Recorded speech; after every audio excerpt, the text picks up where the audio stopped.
Good morning, everyone. Committee will come to order, and at the conclusion of the opening statements yesterday, the chair called up H.R. 1582, and the bill was open for amendments at any point. Are there any bipartisan amendments to the bill? Seeing none, we'll go to other amendments. Chair would recognize the gentleman from Texas. For what purpose? Mr. Chairman, I have an amendment at the desk. Clerk will report the title of the amendment.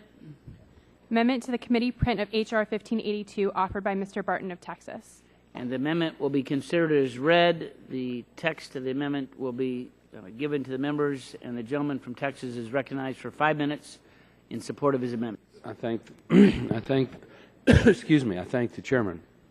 At the markup at subcommittee, we had a very lengthy and spirited discussion with Ranking Member Rush of the subcommittee and Ranking Member Waxman of the full committee about an amendment that Mr. Rush had put into play that went into some detail on estimating the benefits of specific rules and also the cost.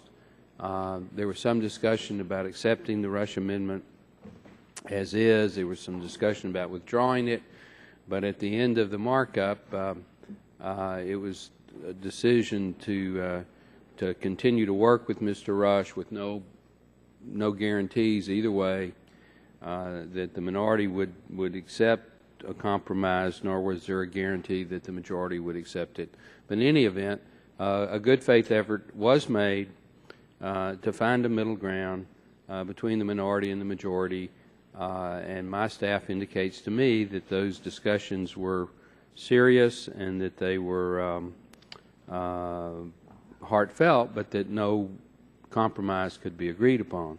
Consequently, this amendment is my attempt to, in the spirit of what we agreed to do at the subcommittee markup, to incorporate as much of the Rush amendment as we could into the Barton amendment and then move forward. So this amendment would try to delineate the relationship between the Department of Energy and the Environmental Protection Agency, and also give some additional definition to exactly how you define benefits and cost and how you calculate them. I will say, Mr. Chairman, while this was not a part of the discussion, my staff has given me information about the so-called social cost of carbon that the EPA has begun to use when trying to estimate both the benefits of some of their rules and the cost if you were not to implement these new rules.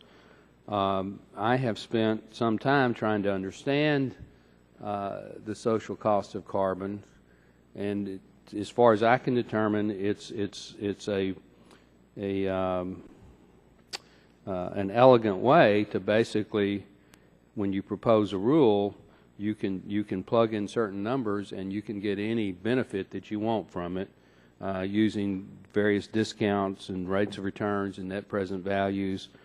I'm not going to in this amendment, but at some point in the future, I may introduce a bill or may even ask the full committee or subcommittee to hold a hearing on the social cost of carbon and how it's calculated and how in the world the EPA was able to, just out of the blue, begin to use this particular calculation with no direction from the Congress. But that's another issue, and for purposes of this day, I simply offer the amendment to the bill and would hope that we would agree to it. Gentleman, yield back? Yes, sir. Happy to yield back. I would recognize the gentleman from California, Mr. Waxman. Thank you, Mr. Chairman. The underlying bill mandates a skewed analysis of important EPA rules by requiring DOE to pretend that the rules provide absolutely no benefits. And then the bill indefinitely delays or even blocks those rules based on that one-sided analysis. At last week's subcommittee markup, Mr. Rush offered an amendment to ensure that the benefits of EPA rules are considered in the analysis of the rules and the final determination as to whether those rules should be blocked. Many of these rules have huge benefits to public health and consumers. Mr. Rush's amendment was rejected, but the majority said the majority staff shared this new amendment with our staff, and we requested additional changes, but those changes were not made. As a result, this Republican amendment is a minor improvement to a very bad bill. I don't object to the amendment, but it does not fix the serious problems with this bill. The bill still allows DOE to veto EPA public health rules, and it still creates a costly and duplicative review process for EPA rules. Because there are no deadlines for this cumbersome process, important EPA rules can be delayed indefinitely. The amendment does not even fully address the concerns Mr. Rush raised last week. With this amendment, DOE's analysis of EPA rules still focuses on the negative factors. The amendment directs DOE to look only at any adverse effects on energy costs, energy supply, and electric reliability. That's a skewed approach that paints EPA rules in the worst possible light, ignoring the important benefits.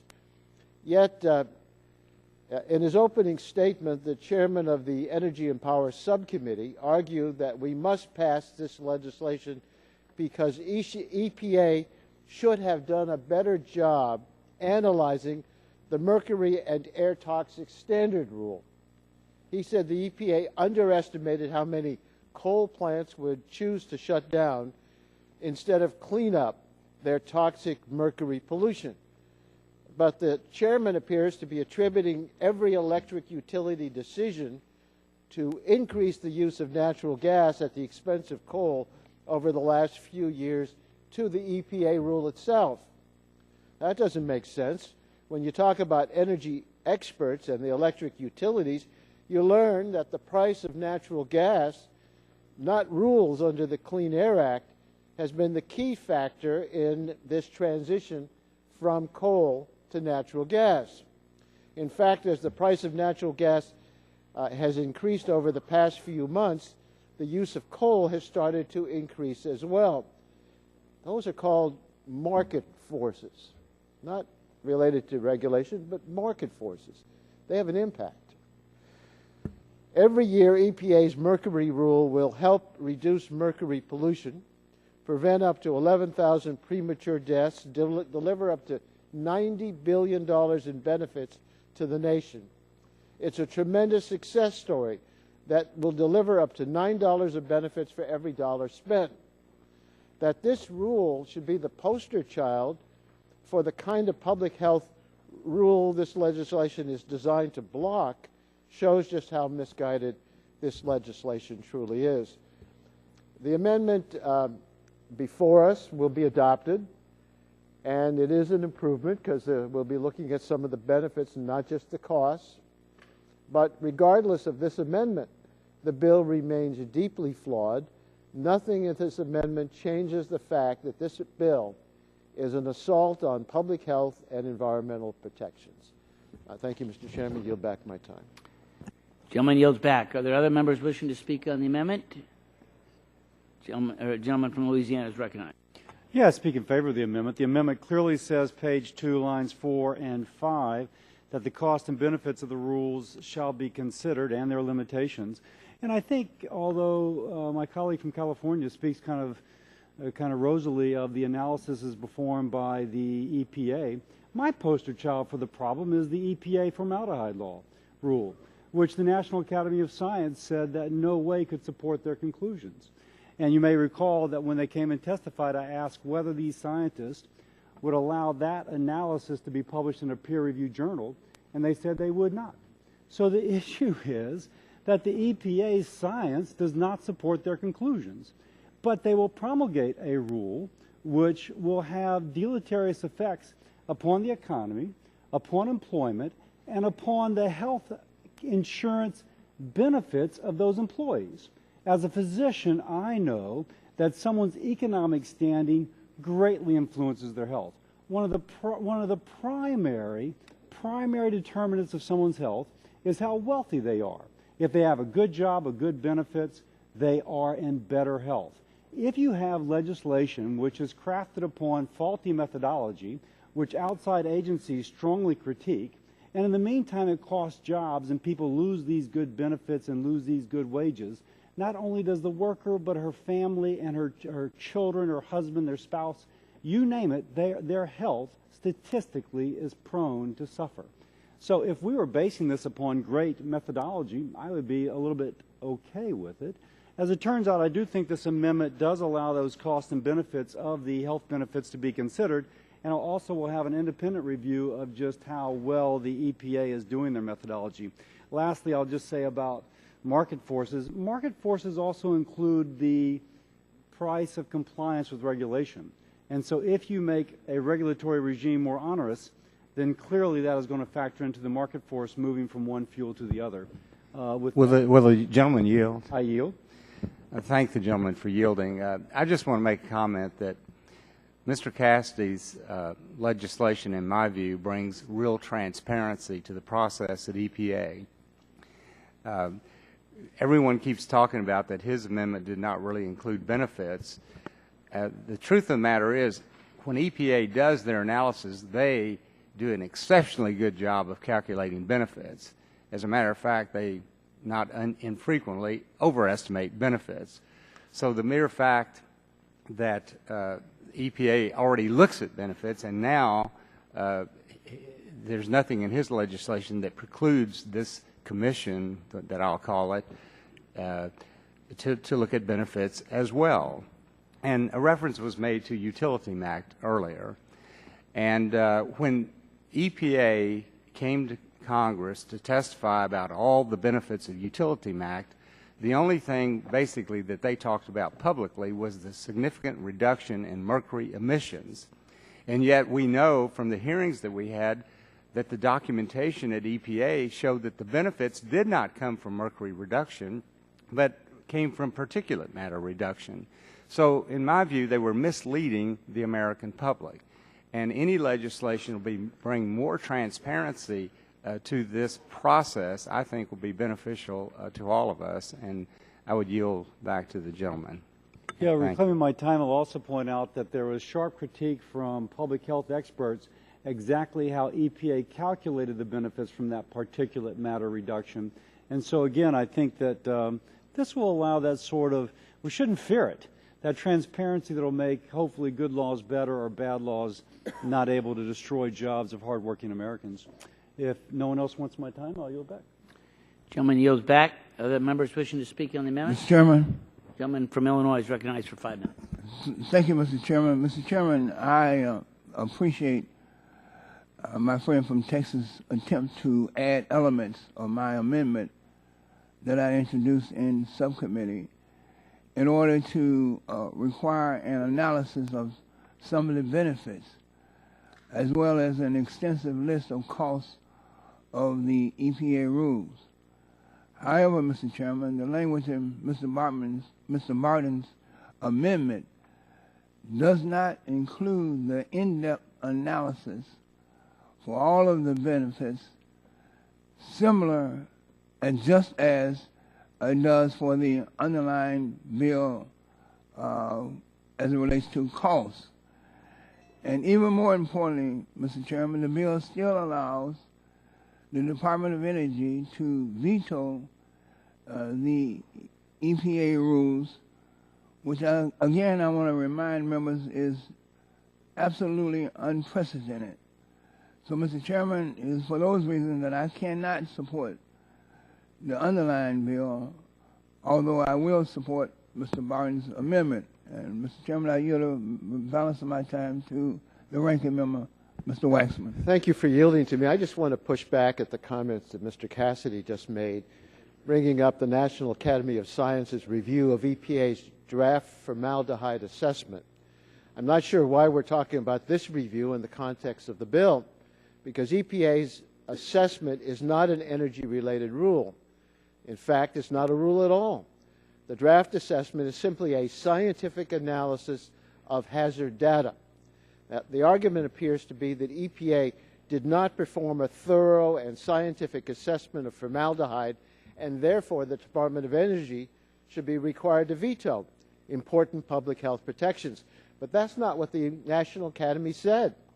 The National Academy agreed with EPA that formaldehyde exposure may cause a decrease in pulmonary function. They agreed with EPA that there is sufficient evidence of a causal association between formaldehyde and certain cancers.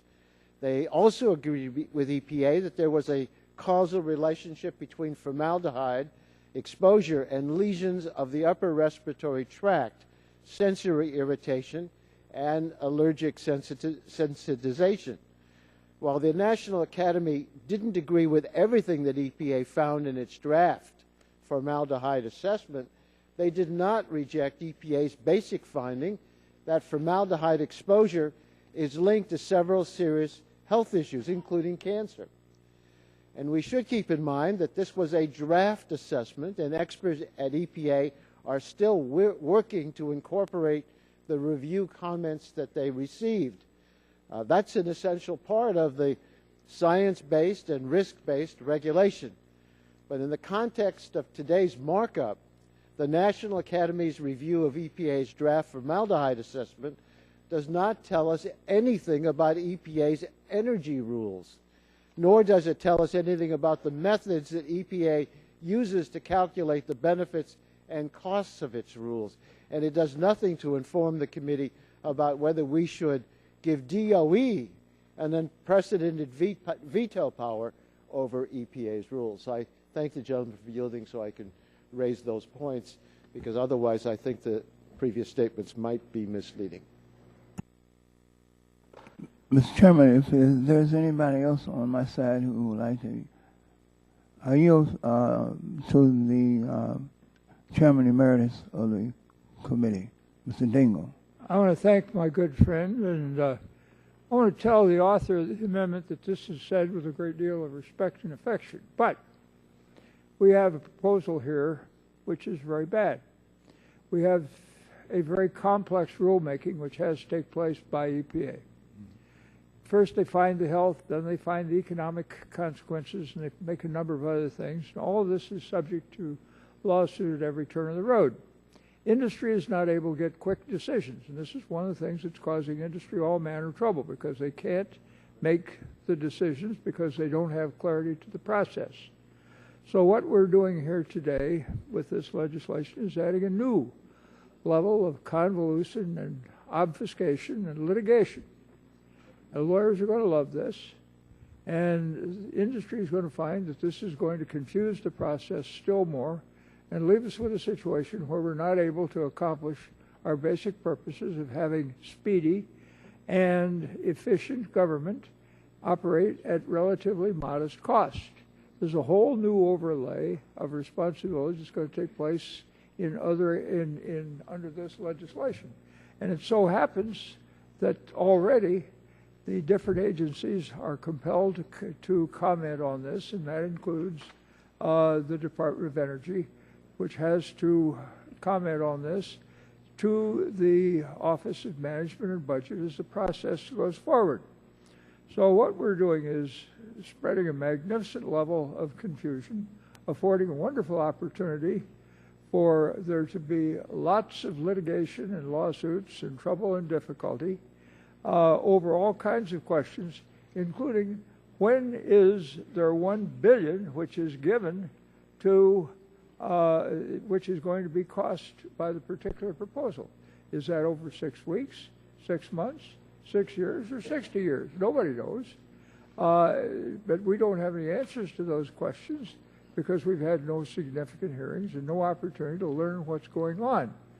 So the merciful thing that I can say about this piece of legislation is it's not going to become law because the Senate's not going to take it up. It is not going to be signed into law by the President. I'm sure it's Mr. Chairman, I love Chairman Emeritus, but he's a minute and a half over. Pardon? I said, I love you, Mr. Chairman Emeritus, but you're a minute and a half over. You have my apologies, gentlemen. I am so enthusiastic about this amendment that I lost control of the time. Gentleman's time from Illinois has expired. Are there further members wishing to speak on the amendment? Gentleman from Texas is recognized for 5 minutes. I thank the chair. I'd like to yield my balance of my time to my colleague from Louisiana, the author of the bill, Mr. Cassidy. Thank you, Mr. Olson. Just a couple responses to Mr. Waxman. Yeah, the formaldehyde bill is not an energy bill, but it certainly reflects a methodology. I don't think we have to be so literal as to understand the inner workings as best we can of the EPA. And there is a process by which it can be reviewed. Texas DEQ had to throw everybody on board because they were given such a short window to review. The comment period, Texas is a big state, lots of resources.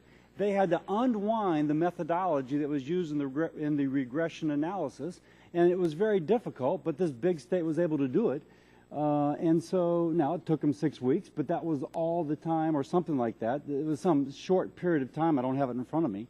And the National Academy of Science was not so sanguine about the formaldehyde review as you suggest.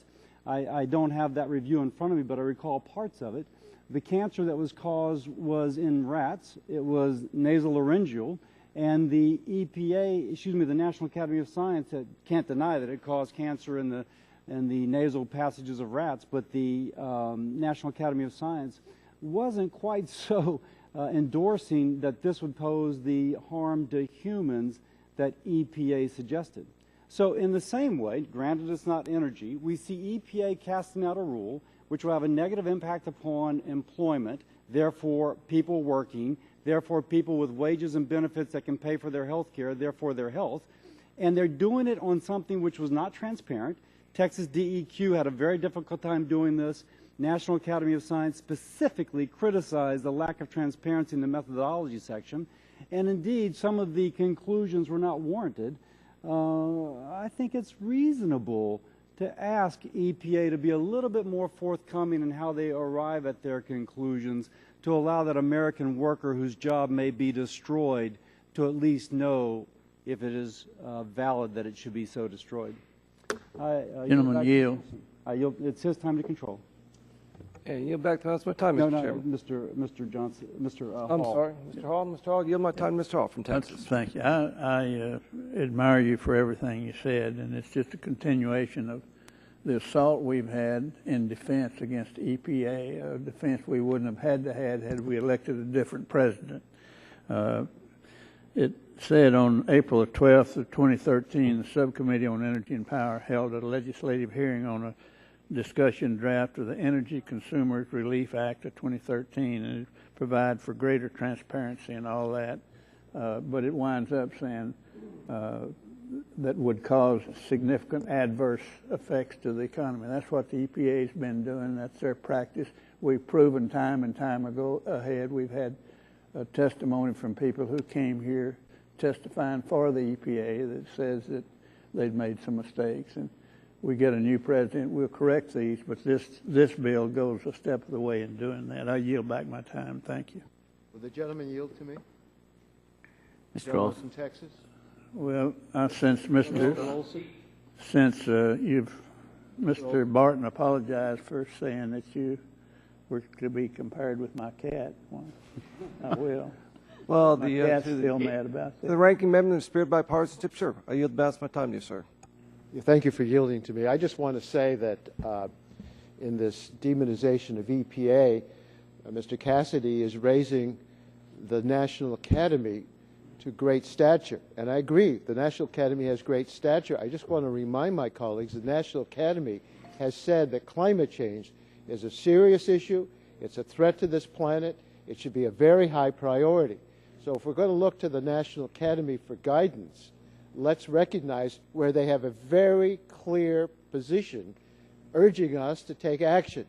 In the area of formaldehyde, I don't think their position was nearly as clear as Mr. Cassidy would suggest, and EPA is still working on that draft.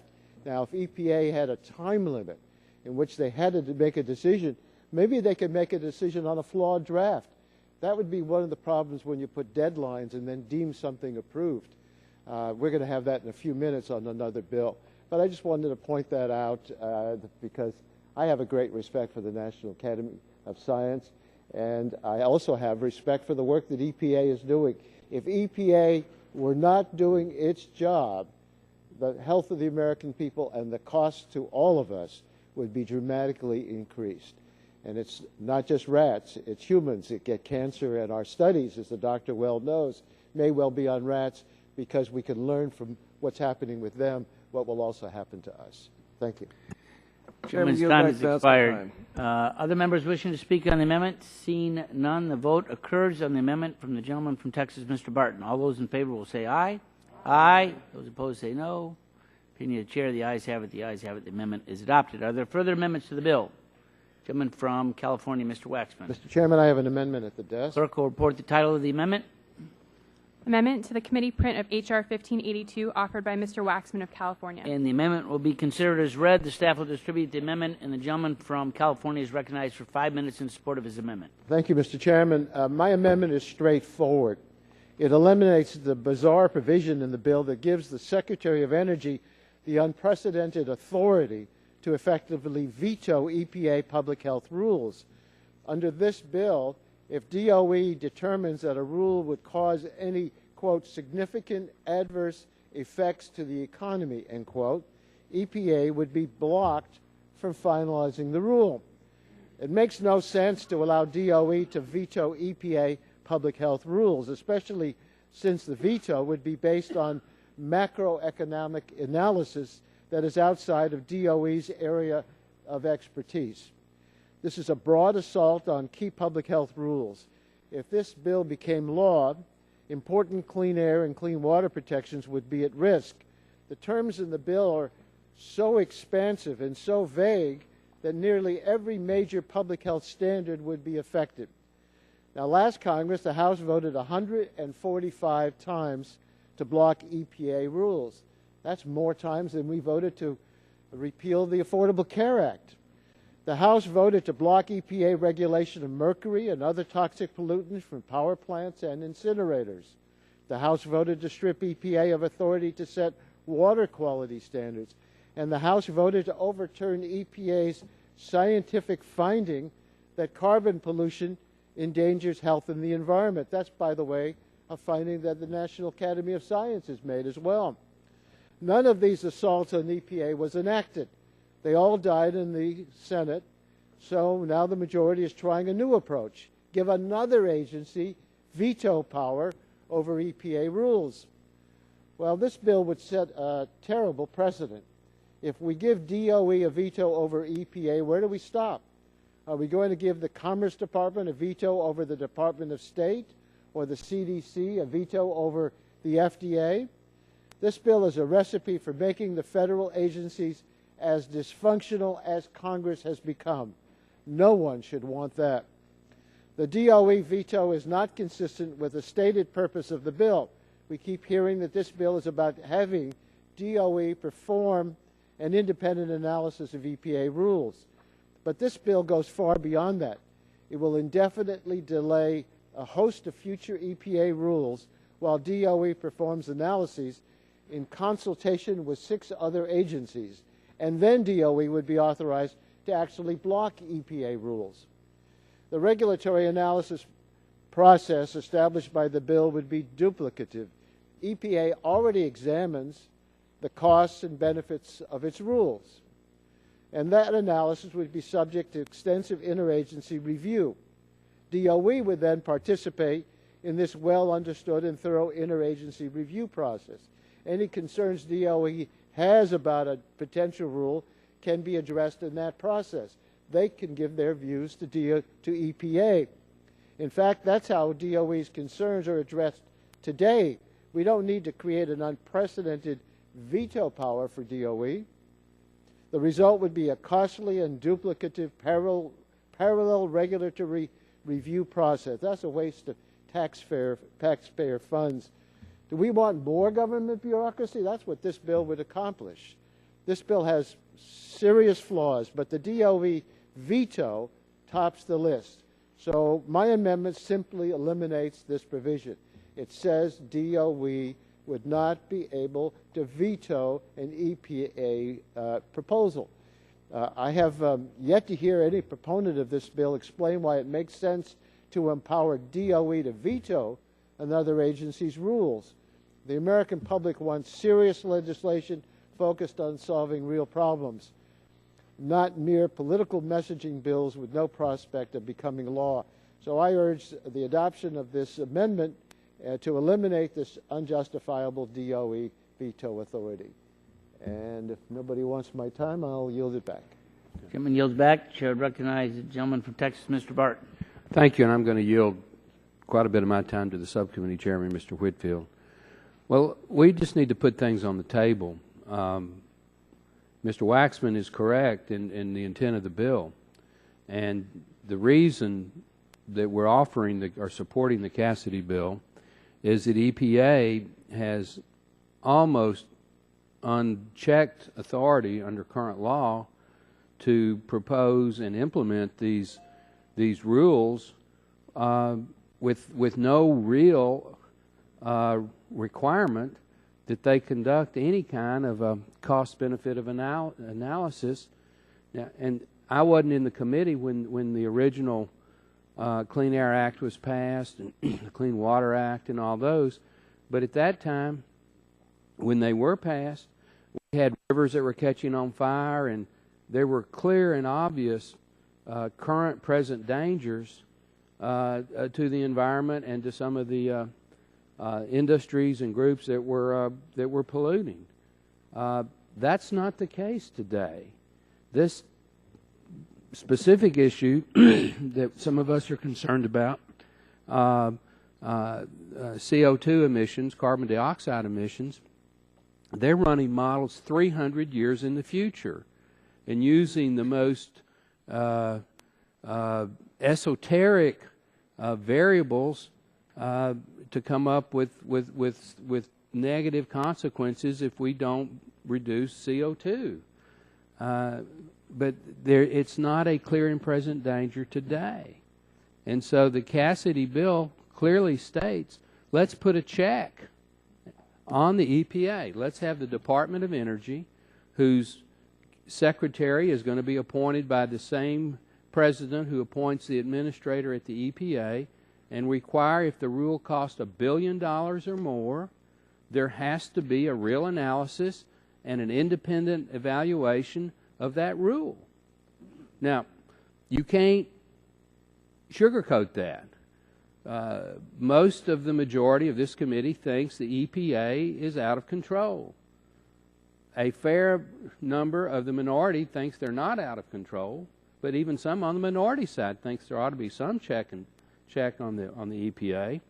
If you accept the Waxman amendment, there's no reason for the bill. Now, that's a good thing if you're in the minority, apparently, but it's a bad thing if you're in the majority. So, you know, this is one of those, it's kind of a fish or cut bait deal.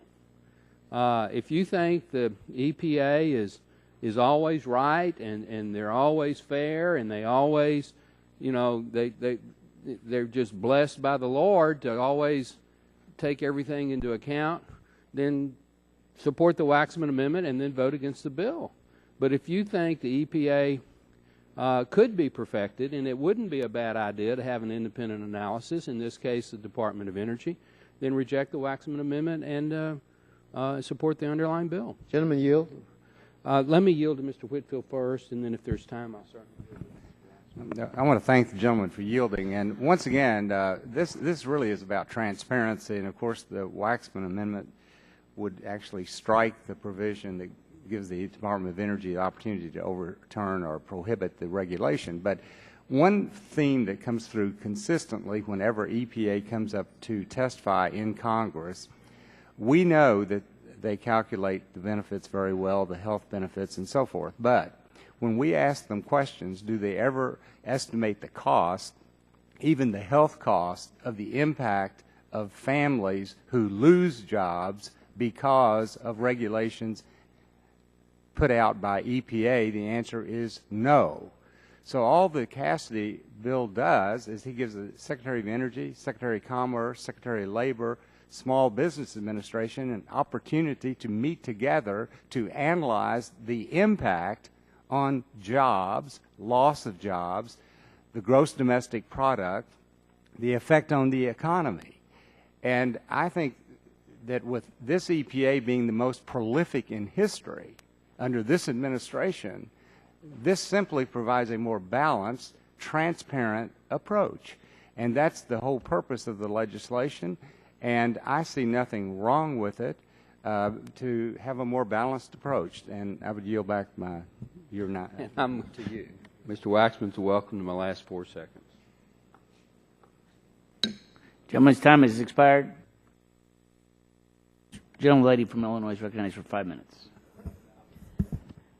Thank you. My friend Mr. Barton said that the EPA has, quote, unchecked ability to issue rules, and yesterday in his opening statement, the chairman also said that this legislation will finally put some interagency checks and balances on the EPA. And I just wanted to counter that statement because it overlooks the existing review process for rules. Every single EPA rule is scrutinized up and down by numerous federal agencies, as well as the key stakeholders and the public. Let me explain. Under current law and practice, EPA must meet numerous statutory and administrative requirements for economic impact analysis and public review of proposed rules before they're finalized. For economically significant rules, the EPA must provide the Office of Information and Regulatory Affairs at OMB with an assessment and, to the extent possible, a quantification of the benefits of the proposed rule, such as benefits to human health, and the costs of the proposed rule, such as the cost of complying with the regulations and any adverse effects on employment. The EPA also must assess the cost and benefits of potential alternatives to the proposed rule and explain why the proposal is the preferred alternative. The EPA compiles all this information into a regulatory impact analysis, which is issued for public comment as part of the proposed rule. These analyses are extensive. The analysis for the mercury and air toxics rule is 510 pages long. The analysis for the new Tier 3 rule is 532 pages long. Other statutes that apply to EPA rulemaking include the Paperwork Reduction Act, which requires federal agencies to collect information from entities in the least burdensome way, the Regulatory Flexibility Act, and Small Business Regulatory Enforcement Fairness Act, which requires federal agencies to assess and minimize the impact of a proposed rule on small businesses and other small entities. The Unfunded Mandates Reform Act, which requires federal agencies to assess the effects of their regulatory actions on state, local, and tribal governments and the private sector, and numerous executive orders pertaining to the impacts of federal rules on particular populations. According to the GAO, these requirements are, quote, clearly voluminous and require a wide range of procedural,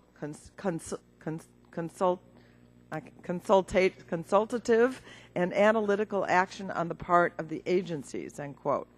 In addition, OMB manages an extensive interagency review process to allow other agencies, including the Department of Energy, Department of Commerce, to comment on EPA rules prior to their proposal and finalization. EPA must submit its rules for broader public comment, giving key stakeholders and concerned citizens the opportunity to weigh in. EPA then has to respond to those comments when finalizing the rule.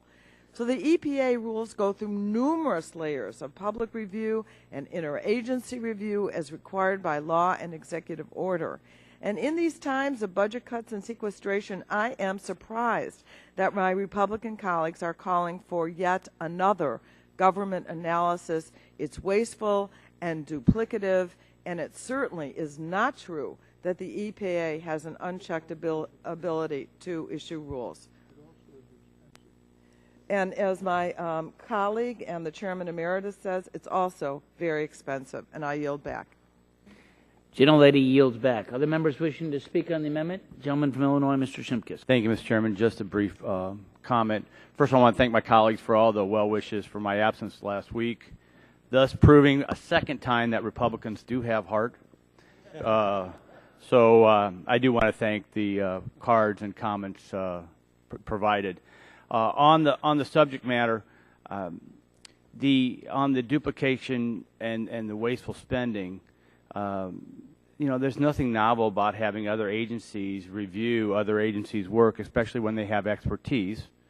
Especially, EPA itself has veto authority, so I'm assuming that if veto authority is bad, we ought to take the veto authority away from the EPA that it has for Section 404 permitting, which can block or even retroactively veto an Army Corps wetlands or dredging permit, as occurred in the Spruce Mine matter.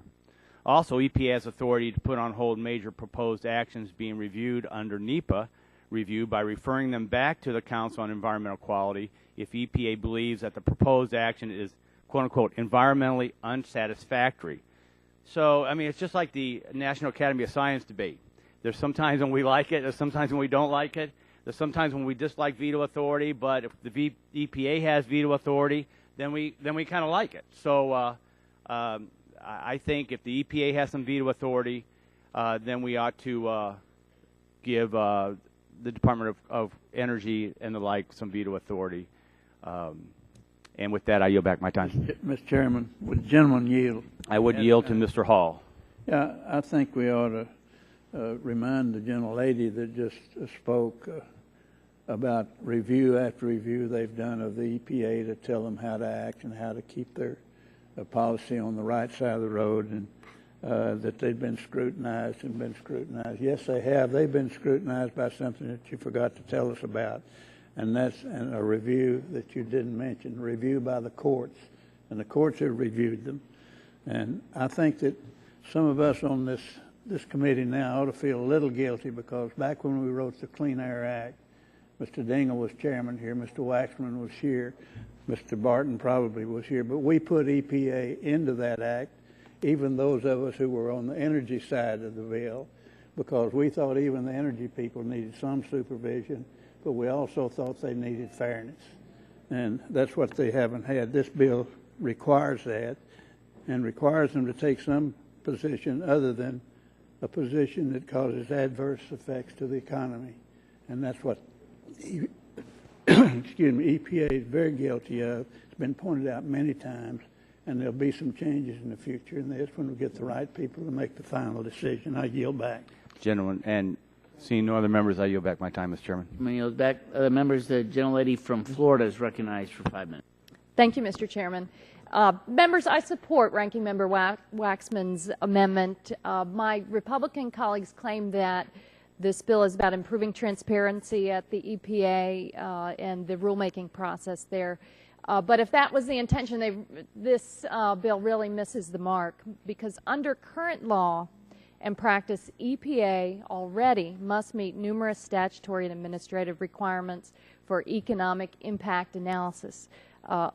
Though the economic analysis of proposed rules before they are finalized. For major rules, EPA must assess and, when possible, quantify the benefits of the proposed rules, such as the benefits to human health and the environment, and the costs of the proposed rules, such as compliance costs and the effects on economic productivity and employment. EPA then compiles this information into a regulatory impact analysis, which is issued for extensive public comment as part of the proposed rule. But now this bill says, on top of all of that, we're going to create a new, confusing, and arbitrary process that duplicates the transparent and rigorous process that already exists. The bill requires the Secretary of Energy to complete yet another analysis. But does the bill require the Secretary to disclose the methodology? No, it doesn't. Does the bill require the Secretary to solicit public comment on the analysis and respond to those comments? No, it doesn't. The Secretary then must use the analysis to determine whether or not the rule will have significant adverse effects on the economy. And if the Secretary decides yes, then the rule is blocked from being finalized. In essence, the bill gives the DOE the power to veto critical EPA rules that protect the environment and human health. But the veto is subjective, it's arbitrary, and this kind of process is really unprecedented in administrative law today. The bill gives the Energy Secretary's opinion more weight than the requirements of the Clean Air Act, the requirements of the Clean Water Act, the requirements of the Safe Drinking Water Act and other cornerstone environmental statutes. When you pull the curtain back on this bill, what it does, in essence, is it's a way for my friends on the other side of the aisle to directly undermine and attack the Clean Water Act, Clean Air Act, Safe Drinking Water Act, and other environmental statutes. Mr. Waxman's amendment to get to that duplicative economic analysis under his amendment, that would remain, but at the very least, it would not allow the Energy Secretary to veto EPA rules, to nullify EPA rules by fiat. So I urge my colleagues to support Ranking Member Waxman's amendment. And I'll yield to the gentleman from California. I thank the gentlelady for her courtesy. I'd like to address a claim that I believe was made, or implied anyway, by Mr. Barton, that the environment may be okay now and we don't need any new rules.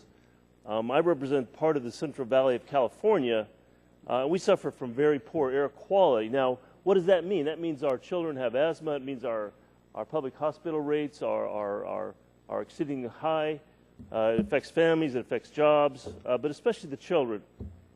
And so my constituents and I deeply appreciate EPA rules that are currently helping reduce air pollution in the valley. If this bill becomes law, that improvement could come to a direct halt, and I think it'll hurt too many people, including members of my own family. So I support the Waxman Amendment. I think it's going to make this bill not acceptable, but at least it'll make it better, and I urge my colleagues to do the same. I yield back to the gentlelady. Will the gentlelady yield?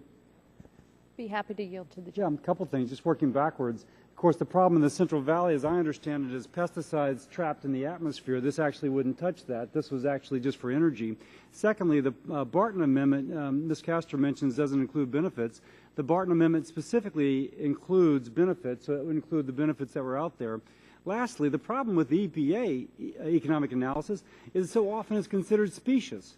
So they claim job growth from their regulatory environment. The manufacturers came in and spoke about that and just said it's not true.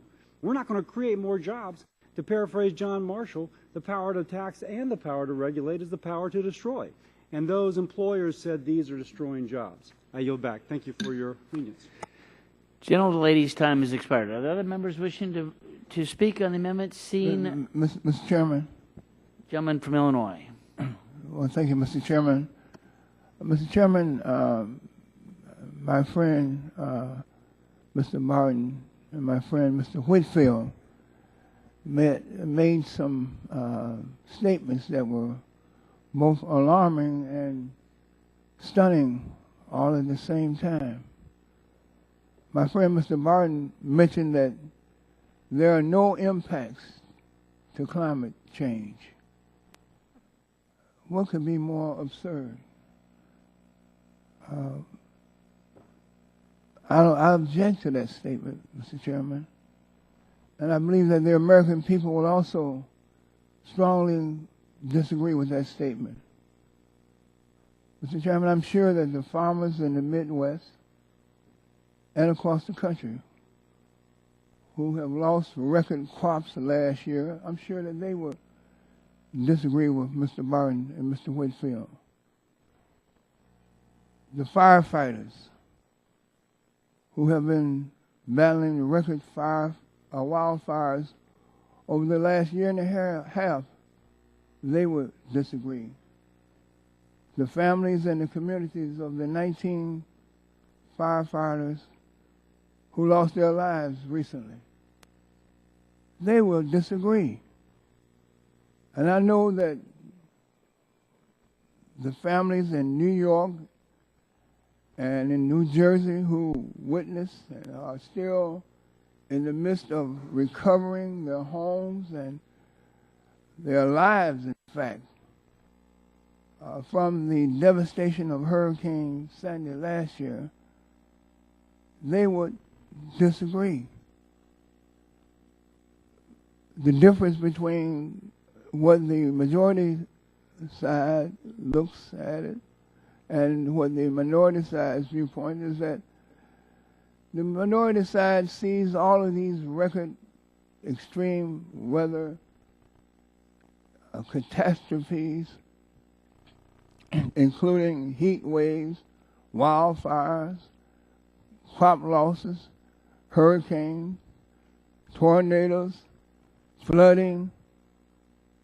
We see these things, and we implore the committee that has the primary jurisdiction and the Environmental Protection Agency to do what we were all elected to do, to act, and to act now.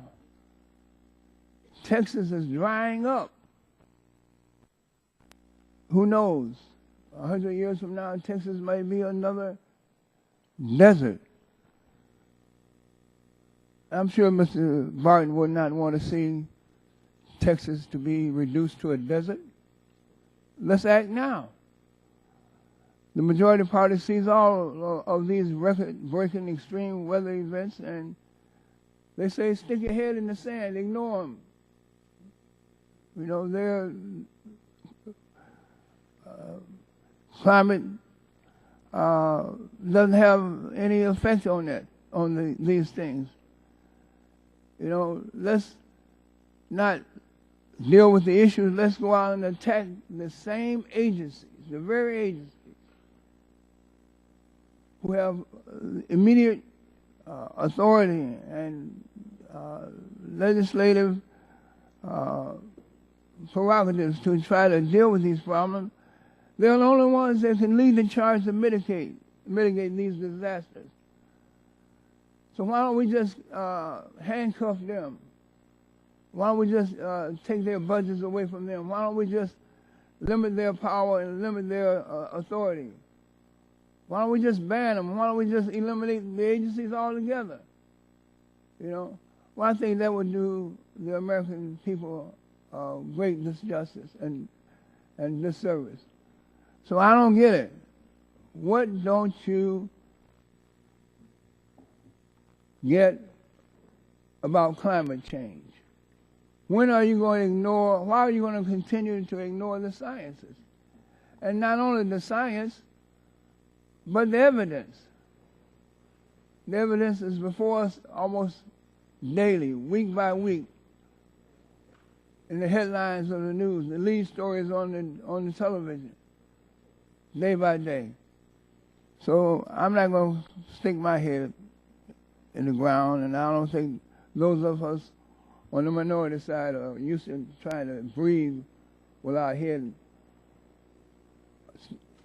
under the ground. And that might be, if we follow your advice and follow your direction, that might be the safest place in the country to protect our heads is under the ground. Are you a man? Gentleman's time has expired. Other members wishing to speak on the amendment? Gentleman from New Mexico, Sulan, is recognized. Mr. Chairman, thank you very much. And there's just some areas that I wanted to offer some thoughts of what's happening in New Mexico with some of the ideas that have been suggested, that we're at a different time, that rivers aren't burning any longer, and that our communities are not being plagued with impacts that we're seeing before us. I'd invite my colleagues to travel with me to New Mexico or to Arizona, to parts of Colorado, where because of the devastation of drought and the impact of climate change are devastating our forests, costing lives.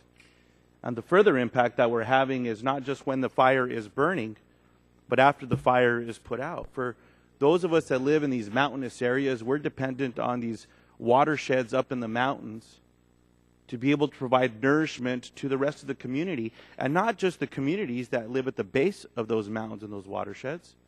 The agricultural communities that are downstream and downriver who are now going to be carrying the soot and the devastation and changing these waterways in so many of these communities. Why can't we take a look at that and understand that when we say rivers aren't burning, maybe not in some parts of the country, but in my part of the country, they are. We also have the impact from decades of neglect with individuals in New Mexico who are dying today because of various kinds of cancer and kidney disease, as a result of being exposed to different elements when they were working in uranium mines. Stuart Udall moved forward some legislation years ago that provided support to impacted workers. And Senator Udall, right now, Tom Udall and myself have a piece of legislation called the Radiation Exposure and Compensation Act, which would bring recognition to these individuals that continue to work in these mines based on the previous legislation from 71 until present. People won't sign on to legislation because they say it costs too much. Had the EPA been doing the work that we're now saying that they will not be able to do because of concerns of impacts on human health, how many other individuals would have been devastated? When I look at these Navajo elders, these women in the eyes, and they look at me and they say, Ben, are people in Washington waiting for us to die so that the problem goes away? Is my response to them now, don't worry. We're going to send a review of a rule that could change someone's life to the DOE to review. And it may address your problem, which we know it won't.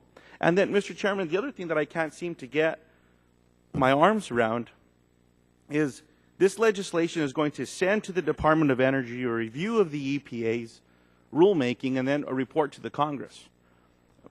If my recollection serves me correctly, last week or the week before, we voted on an appropriation bill pertaining with the Department of Energy, and the allocations that were set up for that appropriation markup based on the Republican Paul Ryan budget were dismal. If I'm not mistaken, the Department of Energy was gutted. So who's going to do this work that this bill would be sent to do? After the message that we sent with the markup last week is to the Department of Energy, you've got a lot of fluff over there. We're going to cut you. We're going to gut you. So that may help me, Mr. Chairman, with understanding how that work will be done. And then lastly, when we're saying that climate change is not real, or some are, I wouldn't say that.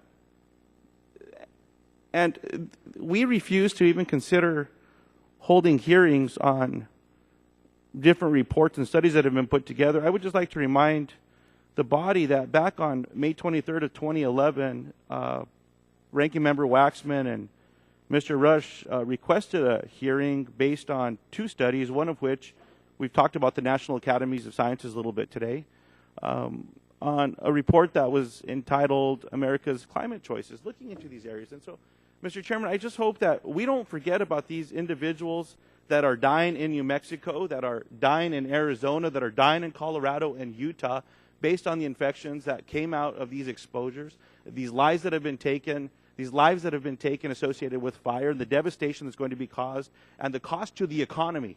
The cost to these businesses that are now going to be put out of business, because where are they going to get this water with the devastation of fire, and no one's going to still help to go out and protect these watersheds. Mr. Chairman, I hope that we don't forget about those people when we work together, and I strongly encourage my colleagues to support the Waxman Amendment.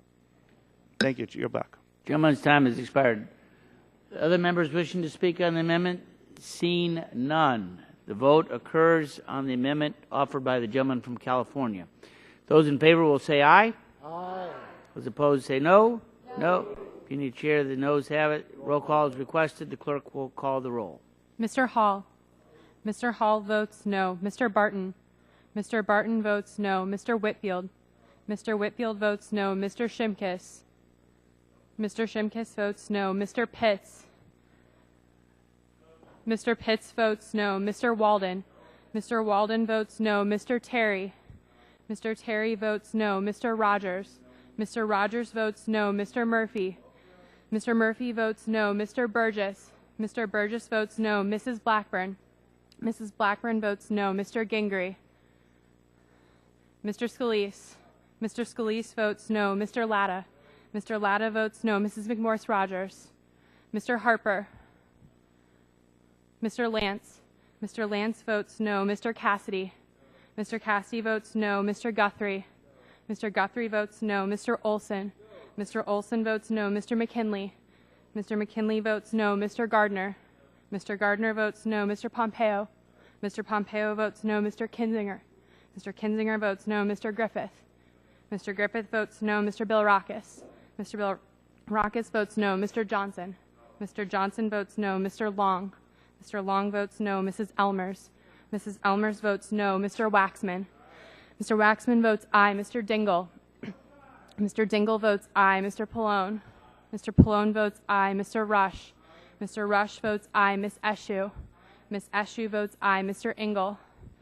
Mr. Green. Mr. Green votes aye. Ms. DeGette. Mrs. Capps.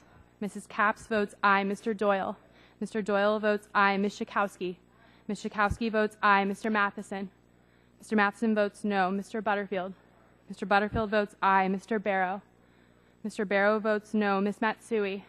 Ms. Matsui votes aye. Ms. Christensen. Ms. Christensen votes aye. Ms. Castor. Ms. Castor votes aye. Mr. Sarbanes. Mr. Sarbanes votes aye. Mr. McNerney. Mr. McNerney votes aye. Mr. Braley. Mr. Braley votes aye. Mr. Welsh. Mr. Welsh votes aye. Mr. Lujan. Mr. Lujan votes aye. Mr. Tonko. Mr. Tonko votes aye. Chairman Upton. Votes no. Chairman Upton votes no. Other members wishing to cast a vote? Seeing none, the clerk will report the tally.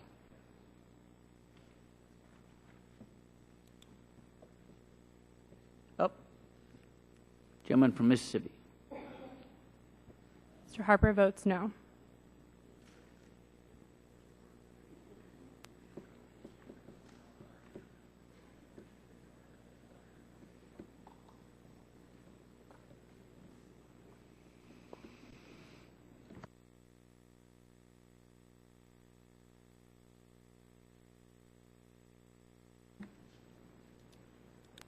Mr. Chairman, on that vote, there were 19 ayes and 30 nays.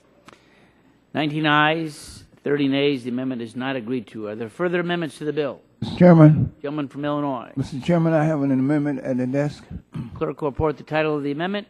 Sir, what number is your amendment? Number one, amendment number one. Amendment to the committee print of H.R. 1582 offered by Mr. Rush of Illinois. The amendment will be considered as read. The staff will distribute the amendment, and the gentleman is recognized for 5 minutes in support of his amendment. I want to thank you, Mr. Chairman. Mr. Chairman, my amendment will prevent the Cassidy bill from blocking and delaying EPA rules that save consumers money at the pump by exempting these important rules from the bill's unprecedented intrusion into EPA's rulemaking process. Mr. Chairman, this bill could prevent EPA from adopting rules that protect consumers even when the benefits of these rules are enormous. For example, the EPA and the Department of Transportation has issued rules for model year 2012 to 2016 cars and trucks. These rules will save consumers, on average, more than $3,000 over the life of a vehicle, save 1.8 billion barrels of oil, and reduce carbon pollution by 960 million metric tons. The agency rules for 2017 to 2025 cars and trucks will also increase the benefits to American families. In 2017 and to 2005, consumers will save more than $8,000 over the life of a vehicle. The nation will save 4 billion barrels of oil and will reduce our carbon pollution by 2 billion metric tons. Mr. Chairman, these are precisely the kinds of rules that we need. Yet, if EPA tried to propose these rules with the Cassidy amendment in place, the Cassidy bill in place, rather, the rules could be blocked from ever going into effect. That wouldn't make any sense, as these rules are supported by every automobile manufacturer in our nation. As a matter of fact, Mr. Chairman, the General Motors CEO, Dan Atkinson, called these rules, and I quote, a win for American manufacturers for the very first time, end of quote. These EPA rules are expected to save consumers more than $1.7 trillion in fuel costs and will reduce America's dependence on oil by more than 2 million barrels each and every day. That's more than our country's combined imports from Saudi Arabia and Venezuela together. Mr. Chairman, this committee needs to do what's best for all of the American families and consumers.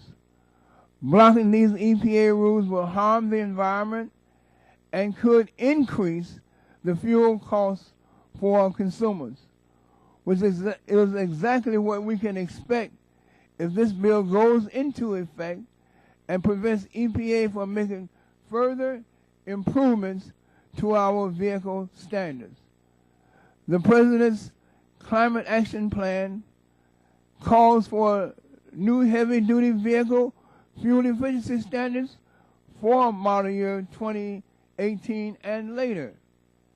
As with the EPA's previous rules, these new heavy-duty vehicle standards will likely receive broad support from industry, reduce fuel consumption, save Americans money at the pump, and increase the efficiency of moving goods across our nation, which would have an additional economic benefit for consumers. But these improvements may be delayed or never even occur if this bill, the Cassidy bill, becomes law and prevents the EPA from adopting new rules. EPA's vehicle standards are important rules that save consumers money and are a win for both the industry and the environment. Subjecting these rules to unprecedented delays and potential DOE vetoes under the bill would be a step backward and would harm both consumers and environment, and will really reveal how backwards the full committee, the majority side, is on these particular issues. Mr. Chairman, I urge my colleagues to protect American consumers by voting for my amendment. And with that, I yield back the balance of my time. Gentleman yields back his time. Time is expired. The chair would recognize the gentleman from Kentucky, Mr. Whitfield. Thank you, Mr. Chairman. And I rise in a very respectful way to oppose the amendment of our gentleman from Illinois. All of us obviously support saving money on gasoline.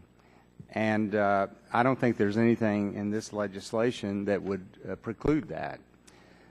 First of all, as we all know, it applies only to rules that exceed $1 billion in cost. And it specifically says on page 4 that one of the things that the Secretary of Energy with his other members would have to look at would be the impact on consumer prices. So if the gasoline price went down, obviously that's not going to be something that they would want to prevent a rule from taking place.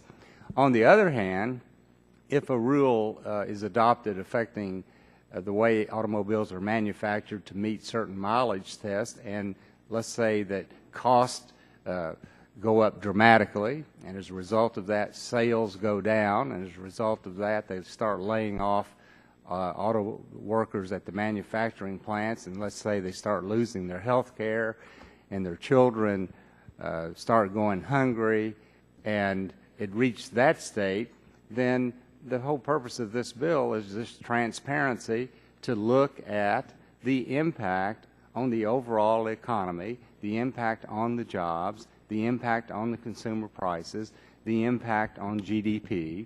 So it's simply a balancing act. And for that reason, I think that because if gasoline prices go down under this legislation, there's absolutely no reason for the Department of Energy to try to intervene. So I would respectfully request that members oppose the gentleman's amendment, basically because in this specific instance of gasoline, it's really unnecessary. And with that, I would yield back the balance of my time. Gentleman yields back. Other members wishing to speak on the amendments? Gentlelady from California is recognized for 5 minutes. Thank you, Mr. Chairman. I support Mr. Rush's amendment, and I just want to spend a couple of moments to talk about why. First of all, this bill threatens to block or indefinitely delay important energy-related environmental rules, even when those rules will create enormous economic benefits. I think that this is bad economic policy, I think it's bad energy policy, and I think it's bad environmental policy. The EPA and the Department of Transportation's tailpipe standards and fuel efficiency rules provide substantial benefits. They help consumers save money at the pump, reduce reliance on foreign oil, and reduce the carbon pollution that is threatening our climate. Under EPA's car and truck rules, by 2025, Americans will be able to travel twice as far on a gallon of gas, which will save consumers thousands of dollars at the pump over the life of a new, more efficient vehicle. The savings to American consumers will be equivalent to a drop in gasoline prices of $1 per gallon. This is significant savings. We're also talking about rules that are supported by all, let me repeat that, supported by all of the major auto companies, including Ford, GM, and Chrysler. These rules will cut U.S. emissions of carbon pollution by 6 billion metric tons, which is more than the total U.S. emissions of last year. In short, these rules are good for American consumers, manufacturers, and our environment.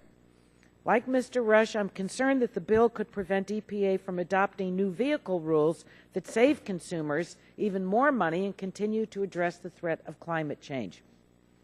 The President's Climate Action Plan calls for new standards for heavy-duty vehicles, which are the second largest source of carbon pollution in the transportation sector. Current standards for these vehicles are projected to produce $49 billion in net benefits, and future standards would build on these gains. Now, why would we want to stand in the way of that? These are measures that would save consumers money, but under the bill, they would be at risk no matter how large the benefits. It doesn't make sense. For instance, DOE does not have the capability to do the macroeconomic analysis required under Section 3 of the bill, nor does the agency have the resources to develop that capacity.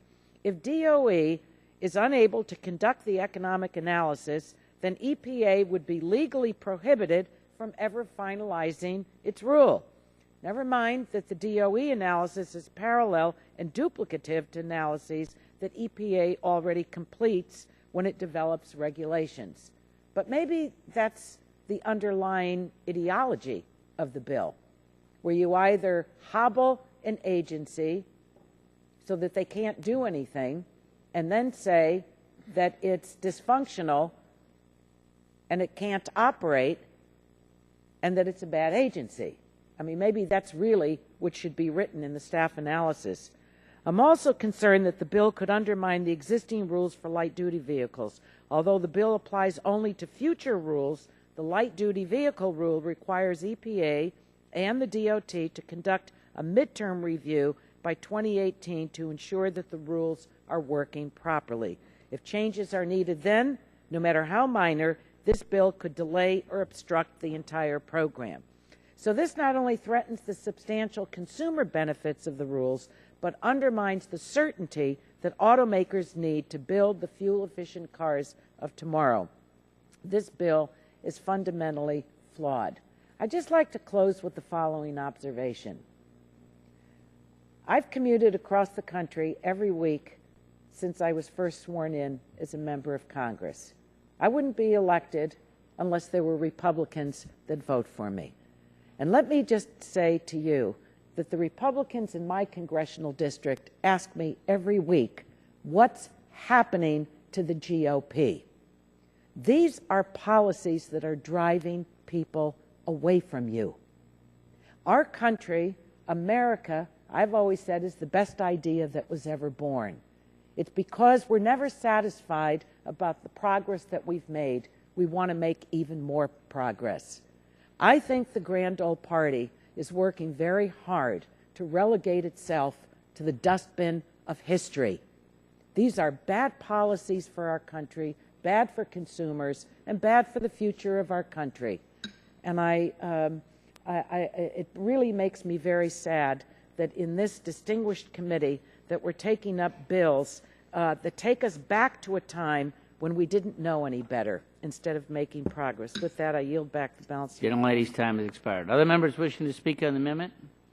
Seeing none, the vote occurs on the amendment. Those in favor will say aye. Aye. Those opposed will say no. No. Roll call is requested. The clerk will call the roll. Mr. Hall. Mr. Hall votes no. Mr. Barton. Mr. Whitfield. Mr. Whitfield votes no. Mr. Shimkus. Mr. Shimkus votes no. Mr. Pitts. Mr. Walden. Mr. Terry. Mr. Terry votes no. Mr. Rogers. Mr. Rogers votes no. Mr. Murphy. Mr. Murphy votes no. Mr. Burgess. Mr. Burgess votes no. Mrs. Blackburn. Mrs. Blackburn votes no. Mr. Gingrey. Mr. Scalise. Mr. Latta. Mr. Latta votes no. Mrs. McMorris Rogers. Mr. Harper. Mr. Lance. Mr. Cassidy. Mr. Cassidy votes no. Mr. Guthrie. Mr. Guthrie votes no. Mr. Olson. Mr. Olson votes no. Mr. McKinley. Mr. McKinley votes no. Mr. Gardner. Mr. Gardner votes no. Mr. Pompeo. Mr. Pompeo votes no. Mr. Kinzinger. Mr. Kinzinger votes no. Mr. Griffith. Mr. Griffith votes no. Mr. Billrakis. Mr. Billrakis votes no. Mr. Johnson. Mr. Johnson votes no. Mr. Long. Mr. Long votes no. Mrs. Elmers. Mrs. Elmers votes no. Mr. Waxman. Mr. Waxman votes aye. Mr. Dingle. Mr. Dingle votes aye. Mr. Pallone. Mr. Pallone votes aye. Mr. Rush. Mr. Rush votes aye. Miss Eshoo. Miss Eshoo votes aye. Mr. Engel. Mr. Green. Ms. DeGette. Mrs. Capps. Mrs. Capps votes aye. Mr. Doyle. Mr. Doyle votes aye. Ms. Schakowsky. Ms. Schakowsky votes aye. Mr. Matheson. Mr. Matheson votes aye. Mr. Butterfield. Mr. Butterfield votes aye. Mr. Barrow. Mr. Barrow votes aye. Ms. Matsui. Ms. Matsui votes aye. Ms. Christensen. Ms. Christensen votes aye. Ms. Castor. Ms. Castor votes aye. Mr. Sarbanes. Mr. Sarbanes votes aye. Mr. McNerney. Mr. McNerney votes aye. Mr. Braley. Mr. Welch. Mr. Welch votes aye. Mr. Lujan. Mr. Lujan votes aye. Mr. Tonko. Mr. Tonko votes aye. Chairman Upton. Votes no. Chairman Upton votes no. Members wishing to cast a vote. Gentleman from New Jersey, Mr. Lance. Mr. Lance votes no. From Mississippi, Mr. Harper. Mr. Harper votes no. Louisiana, Mr. Scalise. Mr. Scalise votes no. Pennsylvania, Mr. Pitts. Mr. Pitts votes no. Mr. Walden, Oregon. Mr. Walden votes no. Other members wishing to cast a vote? Mr. Chairman. Someone from Texas, Mr. Green. Mr. Green votes aye. Mr. Chairman, how is Dr. Burgess recorded? I heard a voice, but I didn't see. Dr. Burgess was recorded. I heard a voice coming out of somewhere. Dr. Burgess is recorded as a no. It was his voice. It was his voice. I hear it myself. Yeah. Yeah. You know that voice. Dr. Gingrey.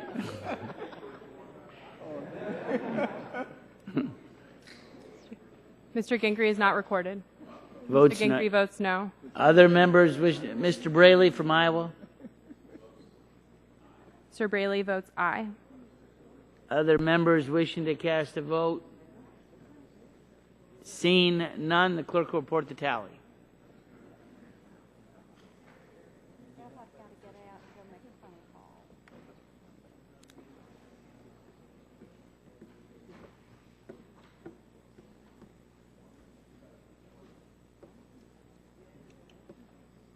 Mr. Chairman, on that vote, there were 21 ayes and 28 nays.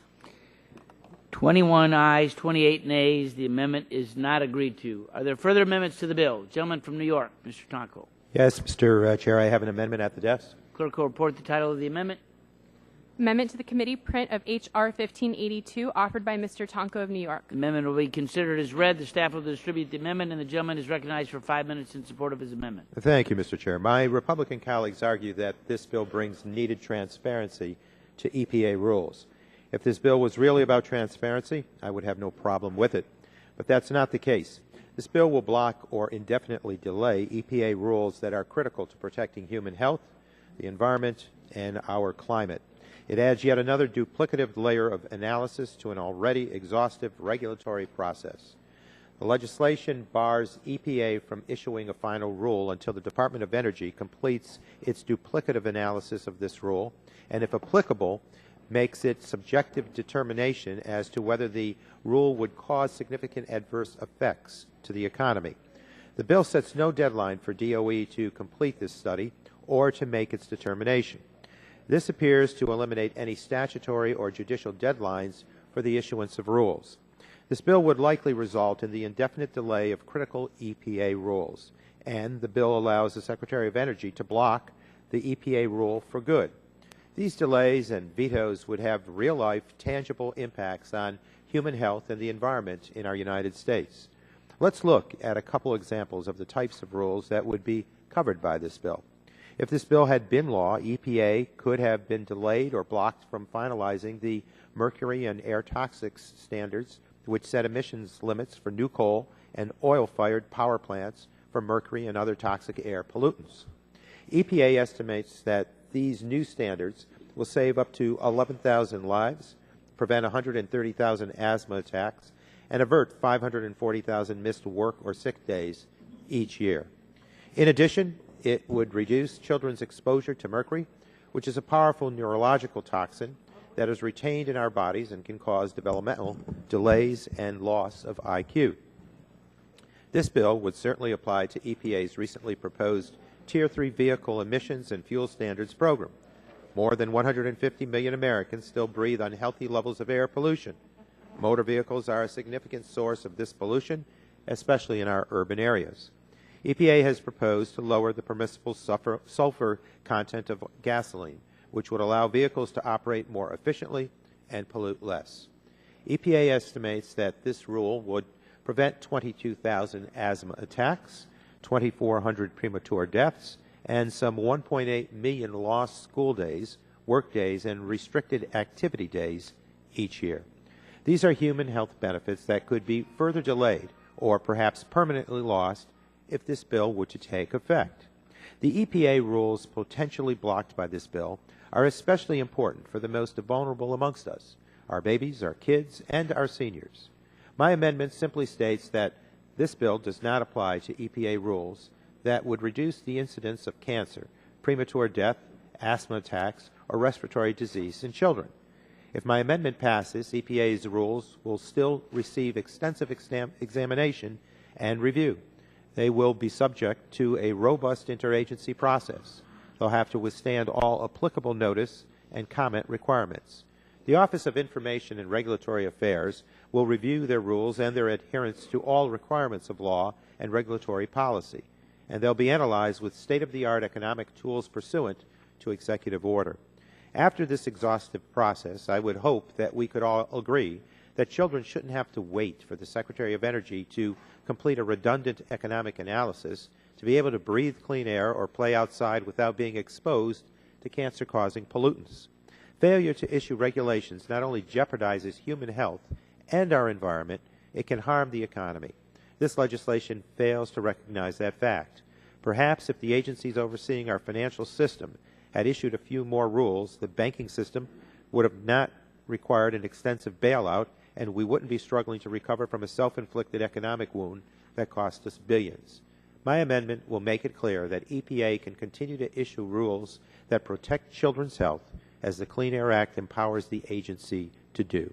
I urge my colleagues to support this amendment. And with that, I yield back, Mr. Chair. Gentleman yields back.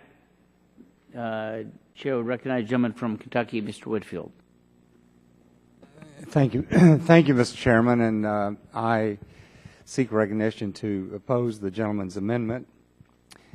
Obviously, the hearings that we've had on EPA regulations, and we've had a lot, and we all recognize that there are many benefits in regulations implemented by EPA, particularly as it relates to premature mortality, asthma attacks, incidence of cancer, and so forth. And we all obviously support regulations that minimize those types of diseases and impacts on health care, particularly of children, the most vulnerable in our society.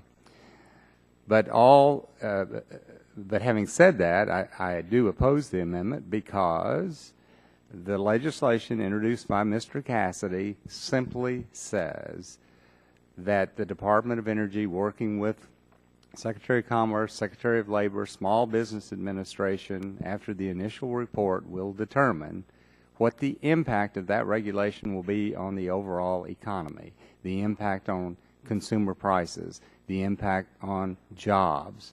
And we've had so many hearings through the years, we all know that poverty has a dramatic impact on the health care of anyone suffering from poverty. And we know that regulations sometimes cause plants to shut down. We know that very well relating to coal and the coal sectors.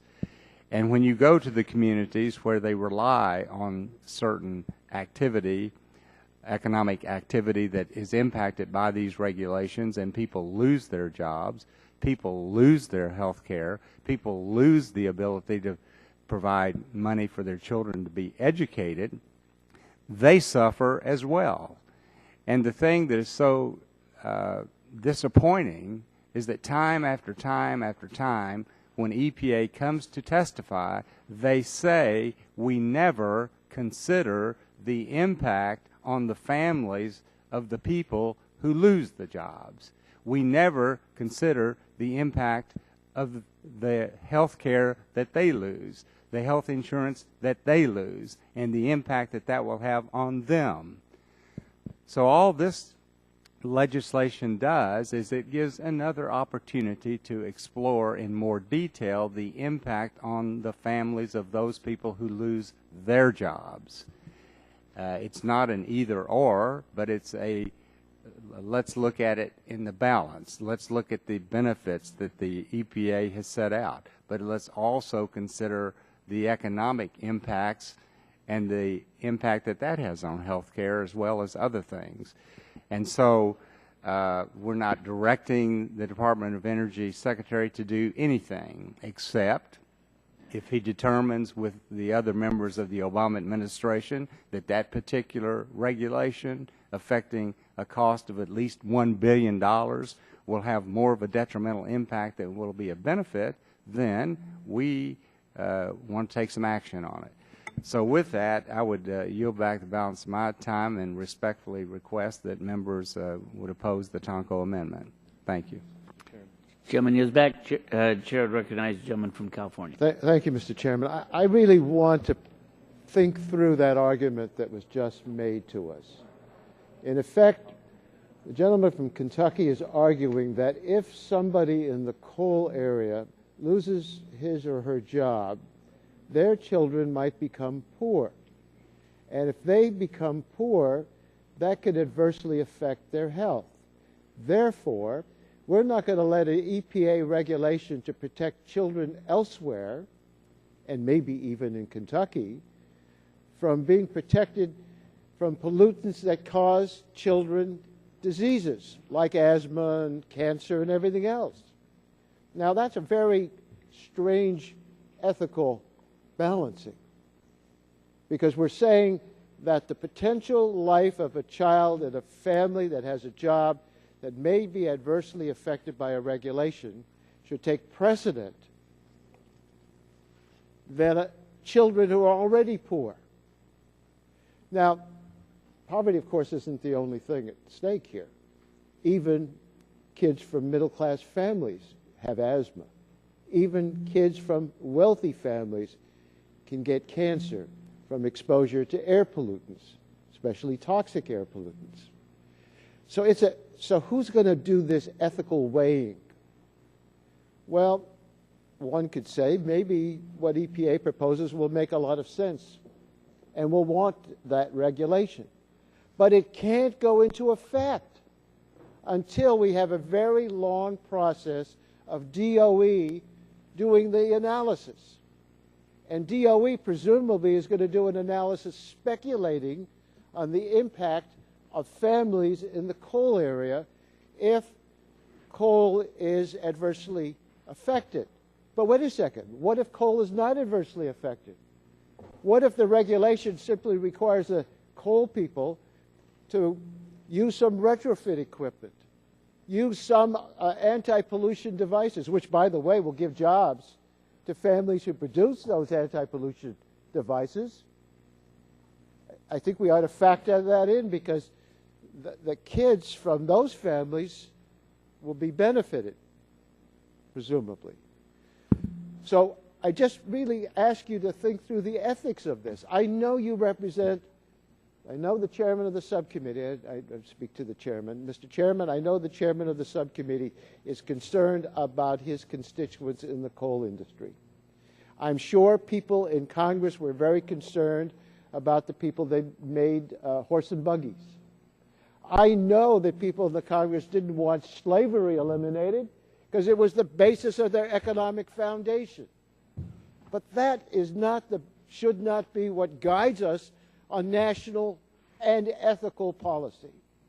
So I just want to express my concern at the disjointed ethical analysis, because when you finally get to agreeing that the regulation makes sense, not that everybody's going to be happy and not that everybody's going to come out on top with it, but overall the benefits heavily outweigh the costs, which is what EPA does before they can issue a regulation. And if they don't come up with that, they can be sued and it could go to court to decide whether they've acted lawfully.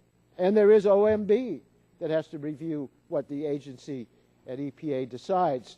Again, looking at all of this economic analysis. But I just think that the American people ought to hear this argument and decide if they want their family's health put at risk because the potential of what might happen to somebody in Kentucky or some other place if the coal industry had to spend more money to reduce the pollution that causes poor health. And it's not just carbon, although that's really what's on the minds of the people on this bill. They don't want carbon pollution regulated. That's what they don't want EPA to do. But EPA also regulates air pollutants that are otherwise very harmful. And I mean harmful. Toxic air pollutants that cause birth defects, neurological problems, in addition to asthma and all the other things. So this amendment applies to kids. I think if you care about kids, you don't stop EPA from going forward after they've done their thorough analysis with regulations that protect kids' health. And I would hope members would support the amendment by the gentleman from New York. Gentleman's time has expired. Mr. Chairman. I recognize the gentleman from Kentucky, Mr. Guthrie. Thank you, Mr. Chairman. I'd like to yield to my colleague from Kentucky, Mr. Whitfield. Well, I thank the gentleman from yielding, and just in response, I don't think that there's anything in this legislation that would allow the Department of Energy to just look at one state, the impact, say, on Kentucky of a rule. It requires a much broader national analysis of the impact nationwide on a number of different factors. And the gentleman from California, who I have a great deal of respect for, did make a good point.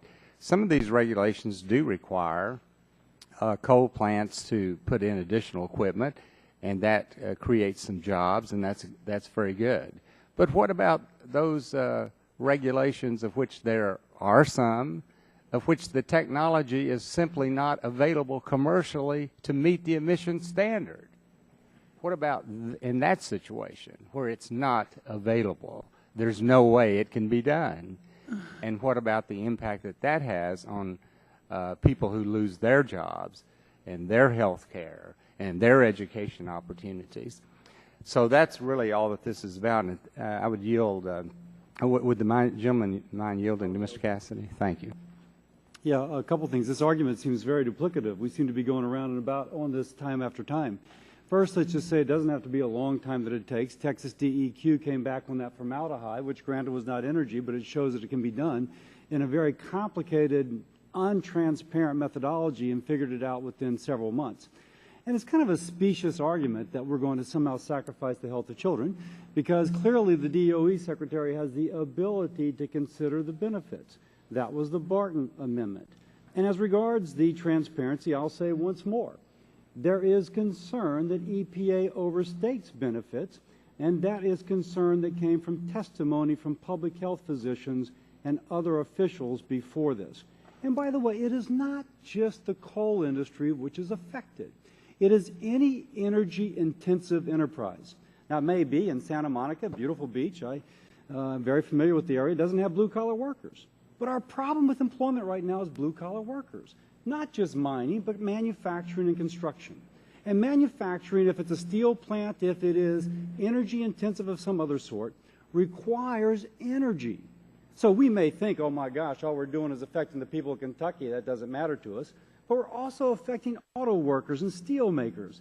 The reason that so many plants moved overseas, of course we can't compete with China or India's labor costs, but we can with their energy costs. When our energy costs go up, they move overseas because then we can't compete on anything.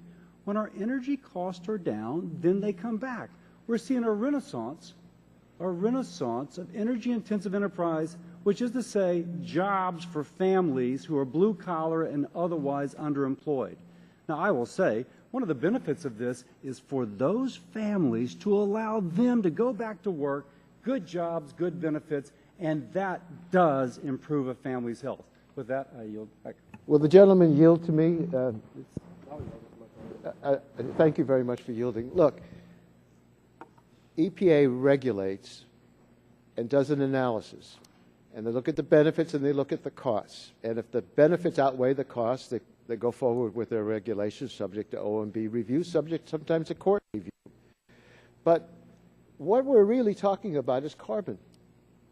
Because otherwise, when EPA regulates, they have to use the best available control technology. And look at the history of the Clean Air Act. Adopted the first time when Nixon was president, revised when George H.W. was president, Bush was president. The enormous gains from the Clean Air Act of reducing pollution came about because it drove the development of technology to reduce those pollutants that affect adversely public health. And I just think that, let's be honest about this debate. What the Republicans are saying is don't let EPA regulate carbon emissions that cause greenhouse gases, that cause climate change. And I was very moved by the statement from our colleague from New Mexico, Mr. Lujan, when he talked about people being affected every single day by the carbon emissions in the air. And these are emissions that stay in the air for hundreds of years, and we're going to let more be added. And the Republicans are being members of the Flat Earth Society by denying the science, refusing to hear from the scientists, and now keeping EPA from regulating. So that's really what this is all about. And don't give me this business about the poor kids of families that may be displaced. I don't agree with that argument. I think it's ethically invalid. Gentleman's time from Kentucky has expired. Gentlelady from California, Ms. Capps. Thank you, Mr. Chairman. I also want to register my support for Mr. Tonko's common sense amendment because it protects our children's health and lives from pollution. I think we should be clear about the effect of the underlying bill. The bill will block or delay EPA public health protections opposed by certain industry interests. But the problem is that the public doesn't want more pollution. The public doesn't support weakening the Clean Air Act or the Safe Drinking Water Act. The public does not support blocking specific public health standards, such as EPA's requirements that coal-fired power plants clean up their toxic mercury emissions. Now, the other side tried to block that rule and many others in the last Congress, but those bills never went anywhere in the Senate.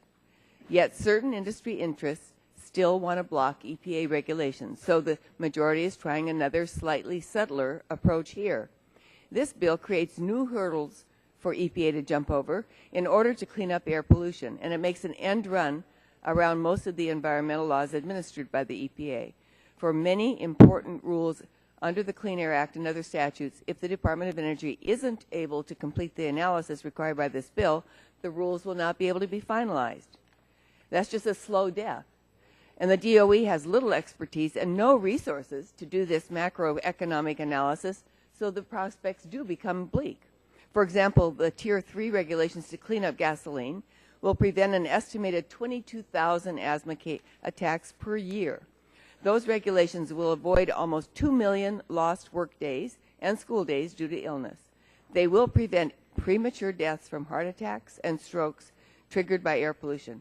Not just a few deaths, but over 2,000 per year. And yet if this bill became law, the Tier 3 regulations may never become final. So I don't think we should pretend that this bill is about transparency or more analysis. This bill is about the same thing as so many bills that were promoted in the last Congress, stopping EPA from doing its work of protecting the public from pollution. Our colleagues across the aisle say this is not the intent of the underlying bill. They claim they don't want to block rules that will protect kids from pollution. But this amendment by Mr. Tonko gives us a clear choice. This amendment provides for an up or down vote on our children's health. Mr. Tonko's amendment ensures that EPA can finalize rules to reduce the incidence of cancer, premature death, asthma attacks, or respiratory disease in children without the cumbersome DOE process. Mr. Tonko's amendment says that when it comes to health and the lives of our kids, we are going to let the EPA do its job. Of course, every EPA rule will still have to go through the lengthy public process, rigorous data requirements, extensive economic analysis, detailed interagency review, and opportunities for legal challenges. These already apply. But despite all the misleading rhetoric we have heard today about the need for still more in economic analysis, we actually have a very simple choice to make. We can protect polluters, or we can protect America's children. I urge my colleagues to make the right choice, support Mr. Tonko's amendment. I yield back, or to someone else who may wish time. I yield back. Mr. Chairman. Gentlelady yields back. Gentleman from Pennsylvania, Dr. Murphy. Thank you, Mr. Chairman. I'd like to point out that nothing at all in the underlying bill states, blocks, stops, even addresses anything about health. It talks about something we need to be talking about, and that's poverty and the effect about jobs the EPA has. And indeed, they've come before a committee before and said that's not something they pay attention to. Well, we want to make them pay attention to what that does. In May, more than 130 employees at PBS Coal in Somerset County, Pennsylvania were laid off. Third round of layoffs in the company in less than a year. Last week, nearly 400 people was announced would lose their jobs on First Energy by shutting off the Hatfield and Mitchell coal-fired power plants in Greene and Washington County, Pennsylvania, after the company spent nearly $1 billion cleaning them up. They joined about 5,000 other coal miners who lost their jobs in 2012. And it won't just be miners that are losing their jobs. It's the Boilermakers who are no longer building and maintaining power plants, thousands of laborers, electricians, operating engineers, steam fitters, plumbers, carpenters, machinists, all out of work. They'll be joining those at Joint Manufacturing in Millersburg, Kentucky, were laid off in March, or Peoria, the hundreds of Boilermakers there laid off of work. Erie, Pennsylvania, where GE is laying off 950 workers at its locomotive power plant because less coal means less work for the railroads. These men and women are out of work because of the country's 600 coal plants. More than 20% of all coal-fired units are being shut down due to EPA regulations. Now, I'm not one to talk much about my family, but I want to talk about growing up in poverty. Because I remember what it was like to come home to an empty refrigerator, growing up with my 10 brothers and sisters. My mom and dad both working long jobs all the time to try and feed us. And I remember in part motivated by that when I went to college at Wheeling Jesuit University. I oftentimes joined groups to travel throughout Appalachia, helping families in the bleakest kind of poverty you can imagine. In coal towns that were once thriving, but as the mines shut down, miners lost their jobs. And that went true not only in West Virginia, but Pennsylvania, New York, Ohio, Kentucky, Illinois, Tennessee, Virginia, North Carolina, where the poverty is still so bleak in parts of eastern Kentucky that it's absolutely amazing, 3 times the national poverty rate. And when people grow up in poverty, even despite whatever things may come out of the health care bill, they characteristically have more drug abuse, dental problems, chronic depression, cancer. They just can't afford food. They can't afford to live. We see that such families have depression, twice the rate of the rest of the population, higher rates of asthma and obesity because of poverty. Now, here we're talking about that even when things get better in some kids that don't have mental health problems, a recent study by Georgetown University says that they'll have other risks for obesity and cancer and hypertension and stroke and cardiovascular disease because of the stresses of poverty and unemployment. Now, with my colleagues, we want to make sure we look at health, and the EPA does a lot of talking about that. All we're asking is these for Americans who are out there. We're going to be told they're going to lose their jobs as power plants are shut down, as coal mines are shut down, and towns move back into incredible, unspeakable poverty. I ask you to look at the eyes of the people who are in poverty of all ages, the young, the old, the in-between, and make the EPA look at their eyes as well. I don't give a rat's tail if they don't have the people right now to do it. They certainly have enough people to come up with some other things. They step into the area of the Department of Energy. Somebody ought to speak up for Americans who are losing their jobs and saying, as regulations come through, we ought to find out how poverty affects them, how they can't even afford to live in decent trailers, how we have to send charitable organizations down to put a roof on their house, put a toilet in their house, give them running water. Why are we afraid to talk about those things? I can't imagine why anybody would vote against an amendment that says, we want to know what the EPA is doing to put more people in poverty. So what are we going to do? Offer them more food stamps, more welfare, more money for their schools, more other things there?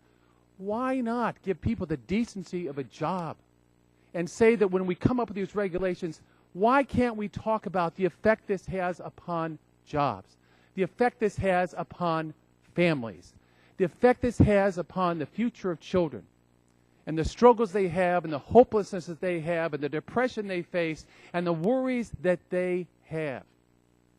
Let's be compassionate and get back to these issues. And stop talking about the politics of either side on this, and for once and for all, make the EPA and other federal organizations say, we want to know about your war on jobs and the effect upon children. And I yield back.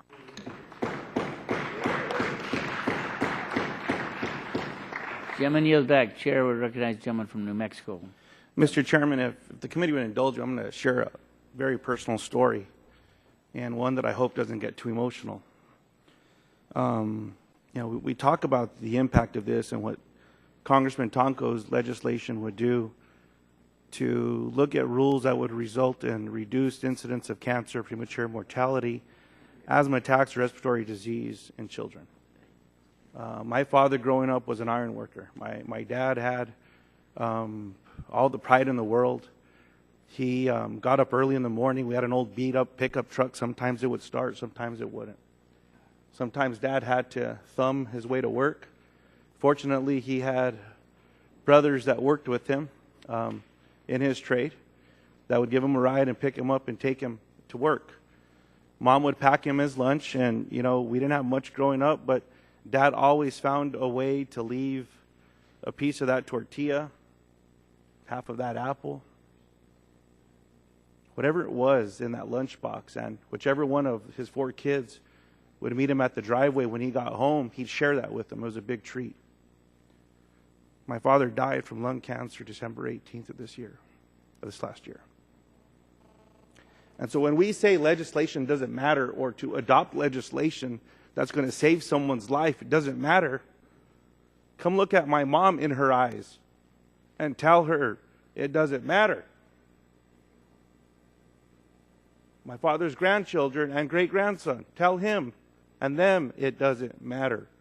Look, if this amendment is something that everyone can agree to, and there's a thought that there could be $1 billion cost to something that would impact the prevention of cancer, in this legislation, which doesn't outline a timeline, which I hope at least the majority Republican will fix.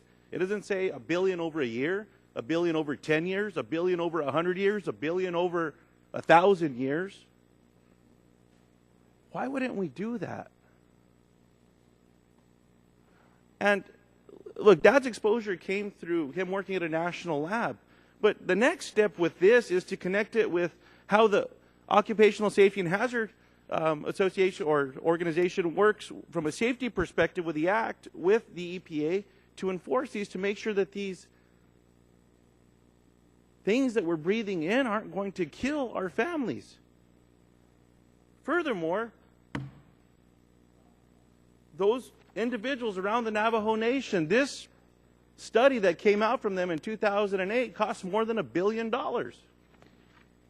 These individuals who suffered from a berm that broke in Church Rock, New Mexico, on the Navajo Nation of a chapter, where there was a big berm that was collecting all these tailings and this liquid waste that came out of the mines. Had rules been in place then to prevent that berm from breaking, at the same time that there was a meltdown on 3 Mile Island, which received more attention than the Navajo Nation, what would happen to these communities? And so should this have been delayed to go in and help these individuals, these families that are dying of these illnesses every day?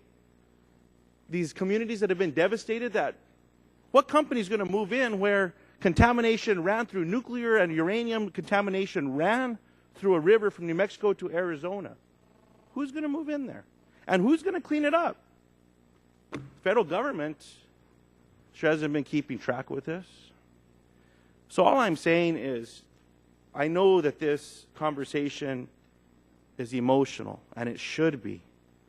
But there should be some areas where the Republican majority and the Democratic minority can find some common ground, especially in areas where we're going to address this issue. And lastly, if I could just try to make sense of the economic argument that is being made to prevent the passage of this amendment and that ultimately defeated the last amendment that looks at the economic impact of not addressing climate change and the cost of denying climate change even exists. More natural disasters, more hurricanes that are stronger, more tornadoes that are even more devastating, more firefighters that are causing severe impacts to our watersheds and the impact to that water that's making its way to these businesses, more respiratory ailments and cancers that are caused, sounds to me like it costs a whole lot of money. And I know we can put dollar amounts on what has happened over these last few years. We should look at the understanding what the economic impact is of not doing anything to address climate change. And I hope, Mr. Chairman, we get to that point.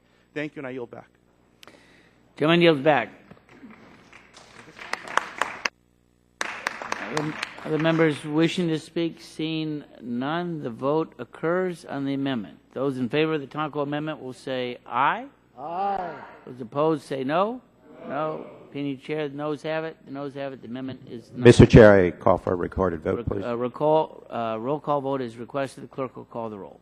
Mr. Hall, Mr. Barton, Mr. Whitfield. Mr. Whitfield votes no. Mr. Shimkus. Mr. Shimkus votes no. Mr. Pitts. Mr. Pitts votes no. Mr. Walden. Mr. Terry. Mr. Terry votes no. Mr. Rogers. Mr. Rogers votes no. Mr. Murphy. Mr. Murphy votes no. Mr. Burgess. Mrs. Blackburn. Mrs. Blackburn votes no. Mr. Gingrey. Mr. Scalise. Mr. Scalise votes no. Mr. Latta. Mr. Latta votes no. Mrs. McMorris Rogers.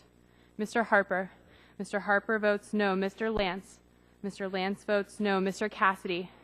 Mr. Cassidy votes no. Mr. Guthrie. Mr. Guthrie votes no. Mr. Olson. Mr. McKinley. Mr. McKinley votes no. Mr. Gardner. Mr. Gardner votes no. Mr. Pompeo. Mr. Pompeo votes no. Mr. Kinzinger. Mr. Kinzinger votes no. Mr. Griffith. Mr. Griffith votes no. Mr. Billrakis. Mr. Billrakis votes no. Mr. Johnson. Mr. Johnson votes no. Mr. Long. Mr. Long votes no. Mrs. Elmers. Mrs. Elmers votes no. Mr. Waxman. Mr. Waxman votes aye. Mr. Dingle. Mr. Dingle votes aye. Mr. Pallone. Mr. Rush. Miss Eshoo. Miss Eshoo votes aye. Mr. Engel. Mr. Green. Mr. Green votes aye. Mr. Gett. Mrs. Capps. Mrs. Capps votes aye. Mr. Doyle. Ms. Schakowsky. Ms. Schakowsky votes aye. Mr. Matheson. Mr. Matheson votes aye. Mr. Butterfield. Mr. Butterfield votes aye. Mr. Barrow. Mr. Barrow votes aye. Ms. Matsui. Ms. Matsui votes aye. Ms. Christensen. Ms. Christensen votes aye. Ms. Castor. Ms. Castor votes aye. Mr. Sarbanes. Mr. Sarbanes votes aye. Mr. McNerney. Mr. McNerney votes aye. Mr. Braley. Mr. Braley votes aye. Mr. Welch. Mr. Lujan. Mr. Lujan votes aye. Mr. Tonko. Mr. Tonko votes aye. Chairman Upton. I'm sorry. Votes no. Chairman Upton votes no. Other members wishing to cast a vote. Mr. Pallone? Mr. Pallone votes aye. Mr. Walden? Mr. Walden votes no. Mr. Hall? Mr. Hall votes no. Mr. Welch, are you recording? Welch is not recorded. Peter? Mr. Welch votes aye. Other members wishing to cast a vote? Seeing none, the clerk will report the tally.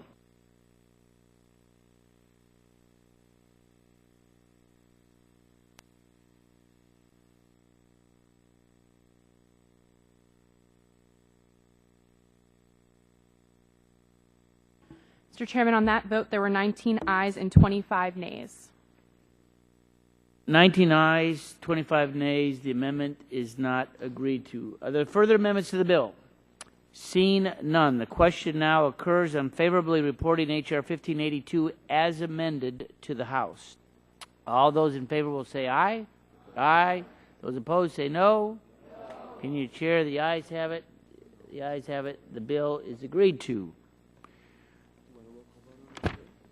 Roll call is requested. Mr. And Hall. we'll have the clerk call the tally. All right. Mr. Barton. Mr. Whitfield. Mr. Whitfield votes aye. Mr. Shimkus. Mr. Shimkus votes aye. Mr. Pitts. Mr. Pitts votes aye. Mr. Walden. Mr. Walden votes aye. Mr. Terry. Mr. Terry votes aye. Mr. Rogers. Mr. Murphy. Mr. Murphy votes aye. Mr. Burgess. Mrs. Blackburn. Mrs. Blackburn votes aye. Mr. Gingrey. Mr. Scalise. Mr. Scalise votes aye. Mr. Latta. Mr. Latta votes aye. Mrs. McMorris Rogers. Mr. Harper. Mr. Harper votes aye. Mr. Lance. Mr. Lance votes aye. Mr. Cassidy. Mr. Cassidy votes aye. Mr. Guthrie. Mr. Guthrie votes aye. Mr. Olson. Mr. McKinley. Mr. McKinley votes aye. Mr. Gardner. Mr. Gardner votes aye. Mr. Pompeo. Mr. Pompeo votes aye. Mr. Kinzinger. Mr. Kinzinger votes aye. Mr. Griffith. Mr. Griffith votes aye. Mr. Billrakis. Mr. Billrakis votes aye. Mr. Johnson. Mr. Johnson votes aye. Mr. Long. Mrs. Elmers. Mrs. Elmers votes aye. Mr. Waxman. Mr. Waxman votes no. Mr. Dingle. Mr. Dingle votes no. Mr. Pallone. Mr. Pallone votes no. Mr. Rush. Ms. Eshoo. Ms. Eshoo votes no. Mr. Engel. Mr. Green. Mr. Green votes no. Mr. Gett. Mrs. Capps. Mrs. Capps votes no. Mr. Doyle. Ms. Schakowsky. Ms. Schakowsky votes no. Mr. Matheson. Mr. Matheson votes aye. Mr. Butterfield. Mr. Butterfield votes no. Mr. Barrow. Mr. Barrow votes aye. Ms. Matsui. Ms. Matsui votes no. Ms. Christensen. Ms. Christensen votes no. Ms. Castor. Ms. Castor votes no. Mr. Sarbanes. Mr. Sarbanes votes no. Mr. McNerney. Mr. McNerney votes no. Mr. Braley. Mr. Braley votes no. Mr. Welch. Mr. Welch votes no. Mr. Lujan. Mr. Lujan votes no. Mr. Tonko.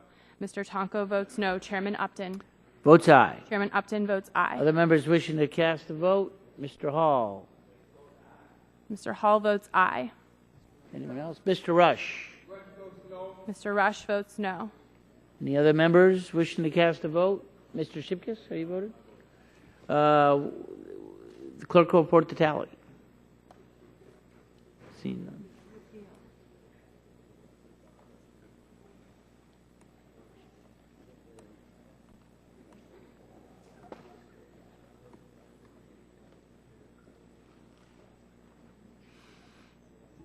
Mr. Chairman, on that vote, there were 25 ayes and 18 nays.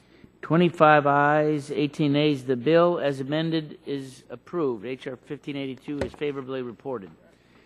The chair now calls up H.R. 1900 and asks the clerk to report.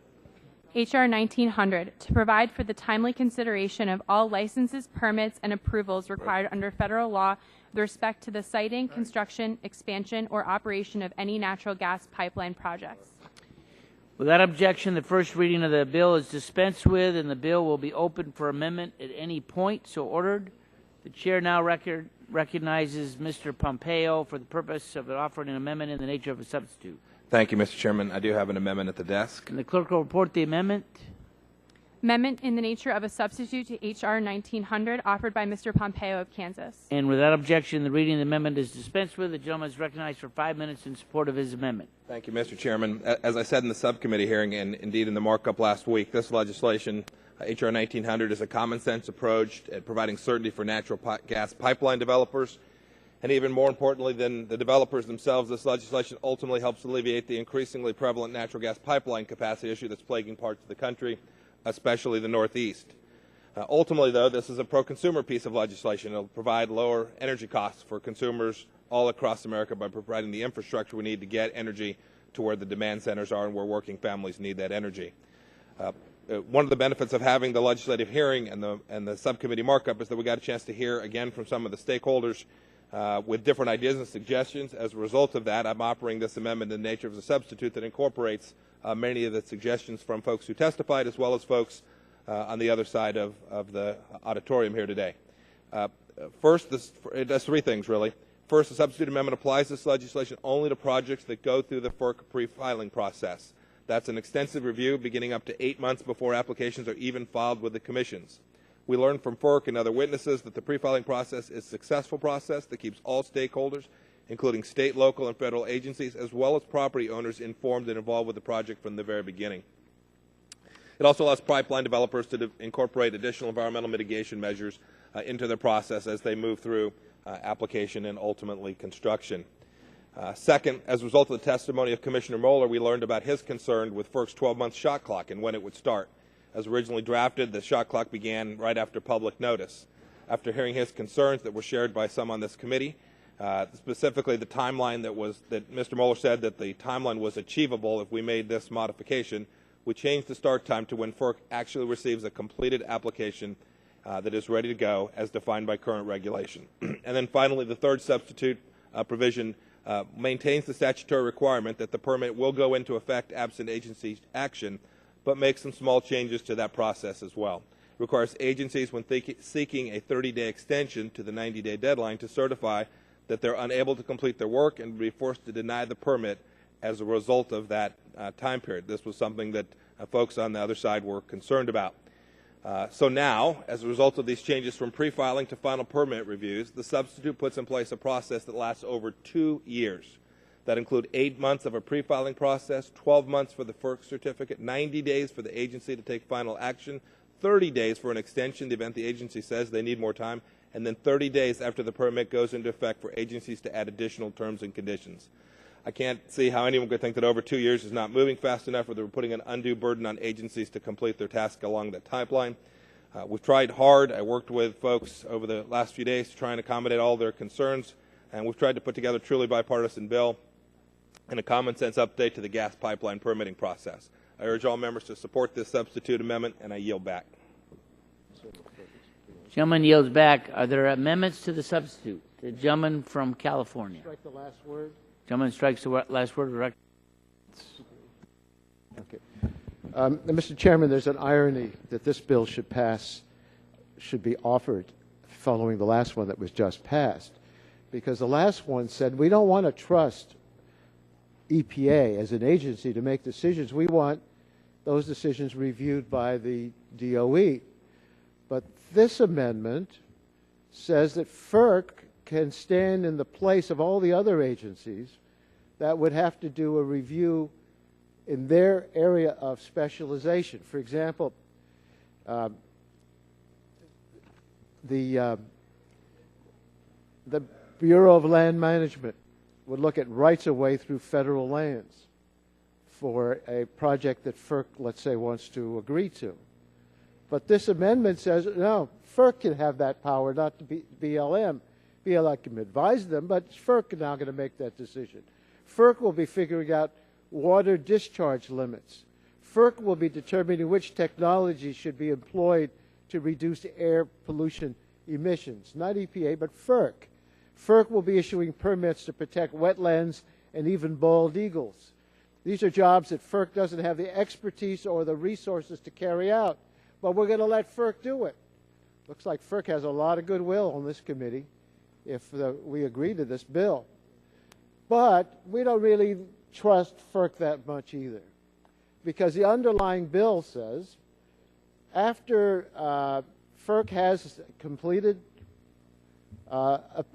application and they're doing their analysis, they got to act within 90 days. And if they don't act within 90 days, then the permit goes automatically into effect. Now, we heard from a career director of the Office of Energy Projects at FERC who testified he didn't believe this bill would result in faster permitting. He told us that the bill could actually result in slower permitting if agencies have no choice but to deny applications because of the arbitrary deadlines established by the bill. The amendment that's now before us seemed like it was cobbled together to try to find solutions to some of the issues that were raised, but it doesn't deal with the underlying problem, which is that permits are going to be granted in 90 days, even if the agency is not ready to make that decision. Now, I know this amendment, which gives FERC the role of being a super permitter, does some good things, but that is troublesome. It acknowledges that forcing agencies to approve or deny permits in 90 days could result in agencies simply denying the permits. The amendment provides agencies another 30 days if they otherwise be forced to deny a permit. That doesn't solve the problem. But for permits that require longer than 120 days to complete, permits can be detailed documents with terms and conditions to protect public health and the environment. It can take time to work out these details, but the underlying bill says we don't have any more time. FERC, you just make all the decisions and make them in 90 days. Maybe we'll give you a little bit more time, but that's it. So I don't think this Pompeo amendment solves the problems with this bill. I still will oppose the bill, and I know the amendment offered as a substitute will become the basis for other amendments that we'll be considering, and we'll hear about those amendments later on. The bill is fundamentally flawed, and I urge opposition to the bill. I'll be happy to yield whatever. Yes, to Mr. Green. Balance of my time. Thank my colleague for yielding, and I want to use this opportunity to thank Ms. Pompeo for working with us and a number of us who had concerns and still have concerns about the bill. There were two issues that this amendment addresses. The last one is one that deems it approved, and some of our members who aren't on the subcommittee, where I come from in Texas, we deal with FERC and pipelines literally every day. I've never not lived on a pipeline easement in Houston. And there were having problems with FERC over the last decade, but in the last few years there hasn't been. And dealing with a lot of these companies, I have not had one complaint from a company because of the regulatory delay at FERC. And my only concern about it is that there are some good things in this bill, and particularly the two amendments that Ms. Pompeo put in. But by putting this deemed approval in there, it's the kiss of death into the United States Senate. It'll pass the House floor, but it will go nowhere in the Senate. So that's why I have some concern about the bill, and I intend to vote against it, even though there were some improvements with this amendment. And I yield. Thank you, Mr. Chair, Ranking Member, for your time. Gentleman's time has expired. Are there further amendments to the substitute? Seeing none. Gentleman from Illinois seeks recognition. Mr. Chairman, I do seek recognition. I have an amendment at the desk. Gentleman has the amendment at the desk. Clerk will report the title of the amendment. What number? Number 2. Number 2? Number 1. Russian amendment number 1. Clerk. To the amendment in the nature of a substitute offered by Mr. Rush of Illinois. And the amendment will be considered as read.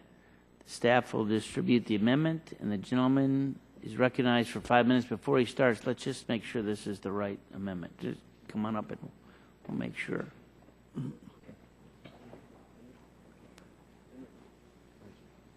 that the amendment?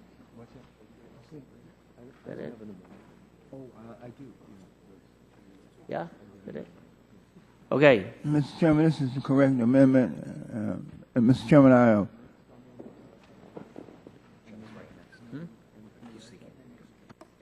Yeah, gentleman is recognized for 5 minutes. Mr. Chairman, I apologize for the confusion that I'm involved in 2 simultaneous meetings at the same time as most members have been. But, Mr. Chairman, my amendment strikes the section of the bill that provides that permits automatically go into effect if agencies do not approve or deny the permits in 90 days.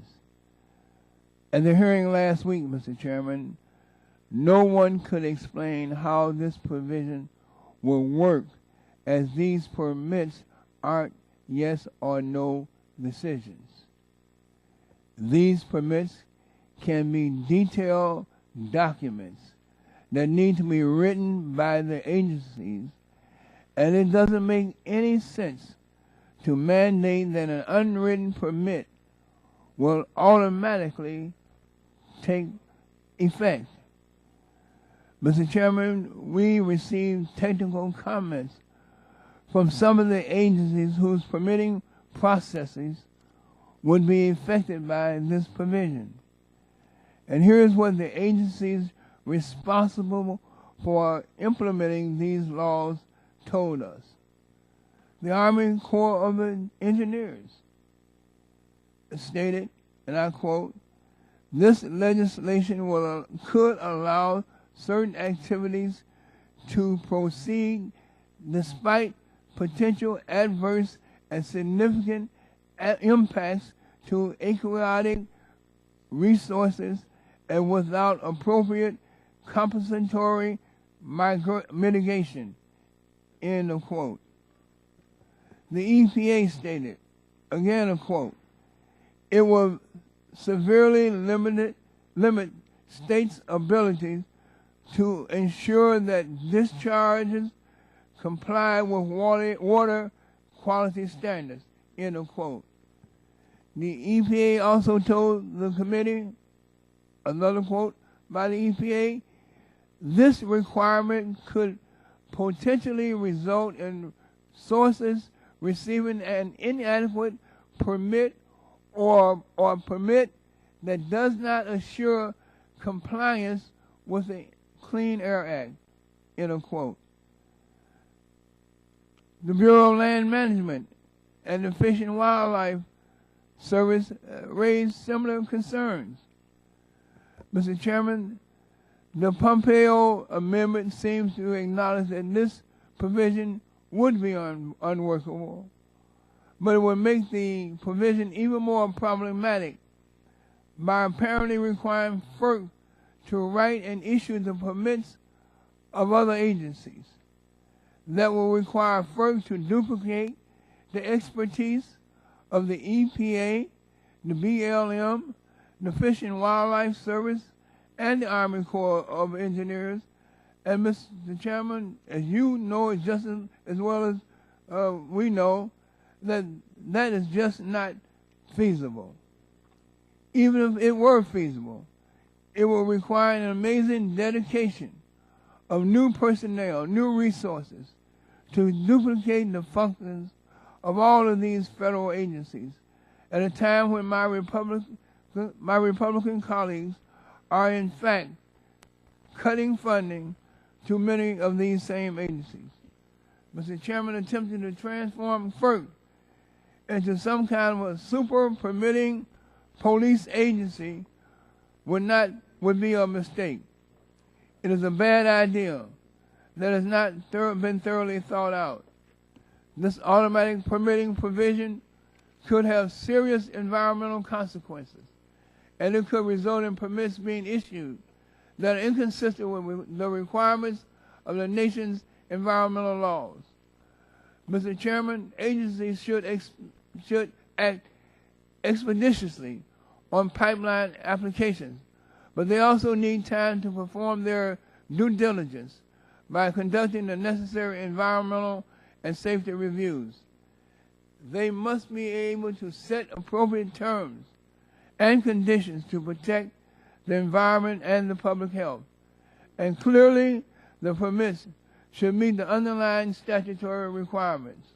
Mr. Chairman, I urge all members to support my amendment, which will address a major problem with this bill. And with that, I yield back the balance of my time. Gentleman yields back. Gentleman from Kansas, recognized for 5 minutes. Mr. Chairman, thank you. I move to strike the last word and respectfully oppose the Rush amendment. Where to begin? First of all, he says that my amendment acknowledges that this bill is unworkable. That's not true. It doesn't. It's not unworkable, but you don't have to take my word for it. You can take Commissioner Moeller's word for it, the man who will be forced to implement this. Commissioner Moeller said if you get the shot clock right and start the clock at the right time, we can absolutely do this. So I don't know what some staff person at FERC might have said or might not have said, but the commissioner, the one who chose to come testify, and we invited a number of commissioners to come testify, but the commissioner who chose to come testify said that this was eminently workable if we would finish that shot clock provision. We've done that, and so this bill is easily workable. Mr. Chairman, both Mr. Waxman and Mr. Rush suggested that this is giving FERC some greater power, that we're taking away authority from EPA or BLM or DOI. Nothing could be further from the truth.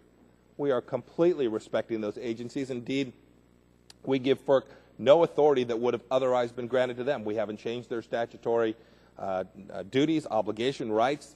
All we're saying is that we'd respectfully ask you to do your job and to finish and complete the process.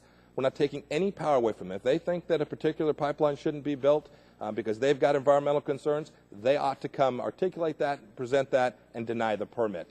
All they've got to do is act. This seems like a pretty straightforward proposition, a basic governmental function.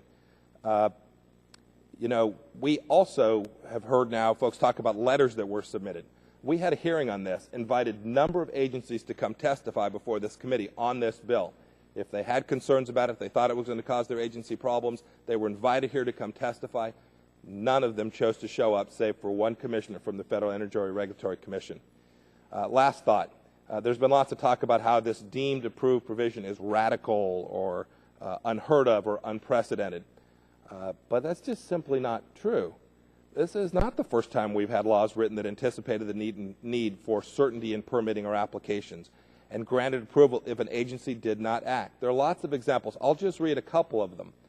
Indeed, in the Clean Water Act itself, at 33 U.S.C. 129, that deals with the state certification of projects, it says if the administrator does not approve or disapprove such application within 45 days of receipt, the application shall be deemed approved. We're not breaking new ground here. In TSCA, Section 5, dealing with new chemical approvals, if EPA does not take action on a pre-manufacturing notice, the manufacturer of the chemical can begin manufacturing the chemical. The company must submit a notice of commencement to EPA within 30 days, after which the chemical is considered an existing chemical. It's been deemed approved. The Pinelands National Reserve, 471I, dealing with approval of comprehensive forage management programs. The same thing. Should the Secretary fail to act on the proposed plan within 90 days, the plan shall be regarded as approved. I could go on, but my time is winding down. Look, H.R. 1900 follows in this tradition. It asks just a simple thing. It says, EPA, BLM, DOI, knock yourselves out. Do your job, but you can't wait forever.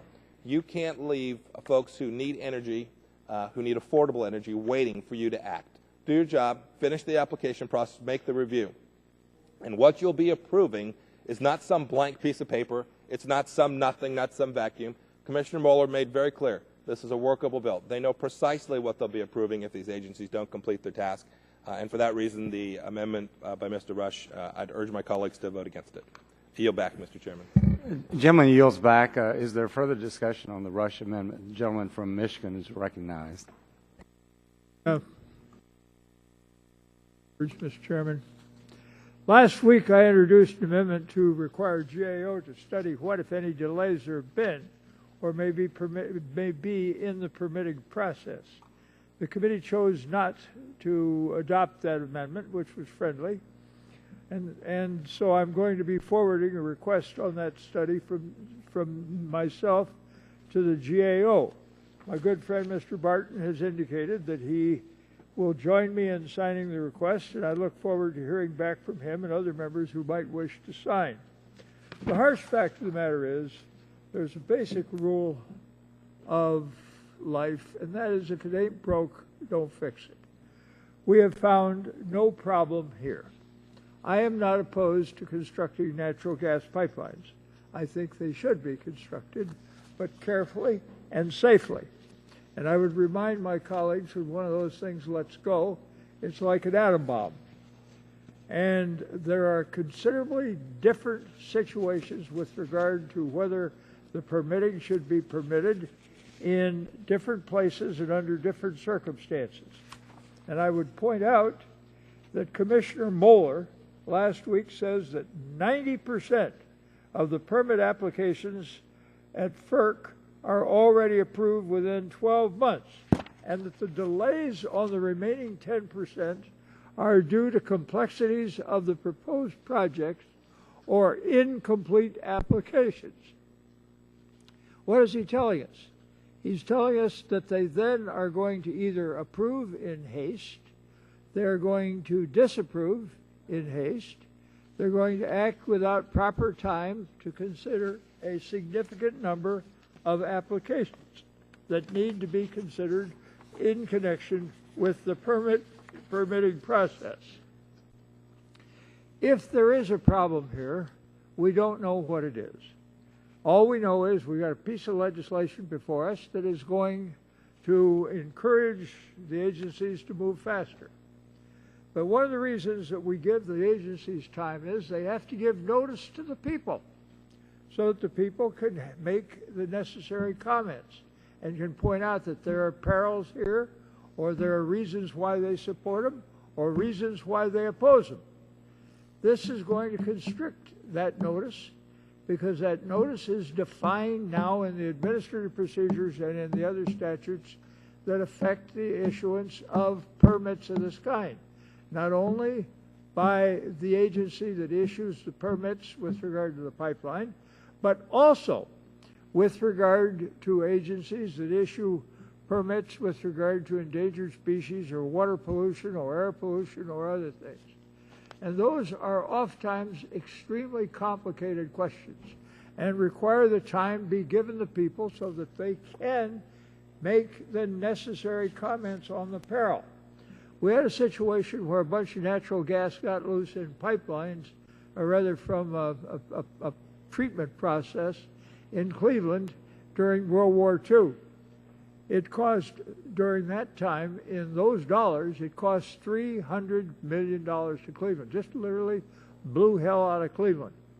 And it got into the sewers and basements and everything else, and it caused incredible destruction.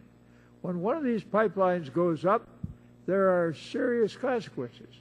But that is not the only concern we have here, because we are concerned about the impact on the environment, on whether or not it is going to pollute the waters or contaminate the air or cause other difficulties or endanger the different species that are endangered under the law. And so this encourages nothing less than carelessness, haste, and doubtful behavior without proper opportunities for the citizens to see to it that they are heard and to give the process an opportunity for it to work. I think we have a lot of questions.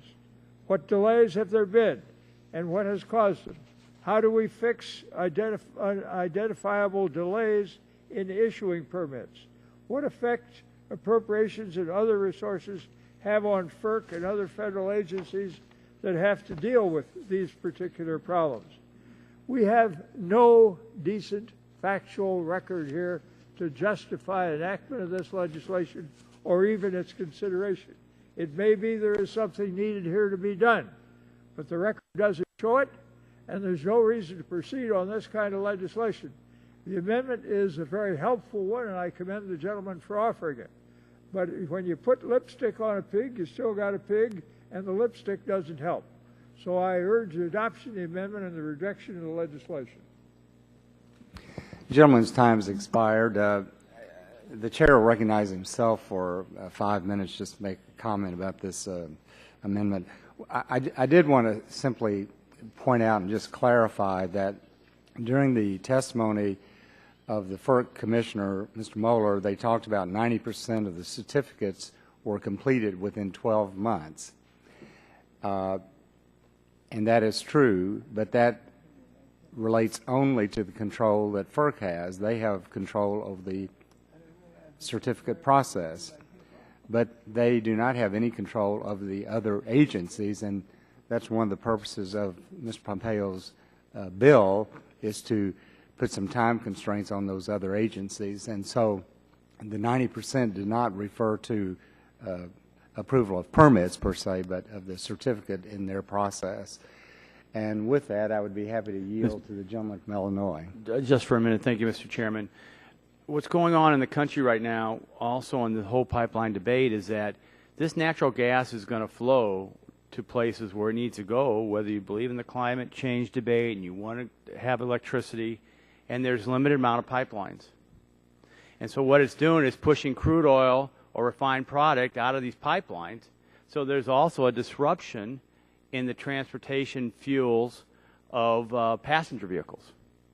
And so if you're all in, as I am, on fracking and really getting a chance to really develop this natural gas boon that we have to have the infrastructure to move the natural gas, whether that is to power plants, whether that is to chemical manufacturing facilities, whether it's LNG terminals or the like.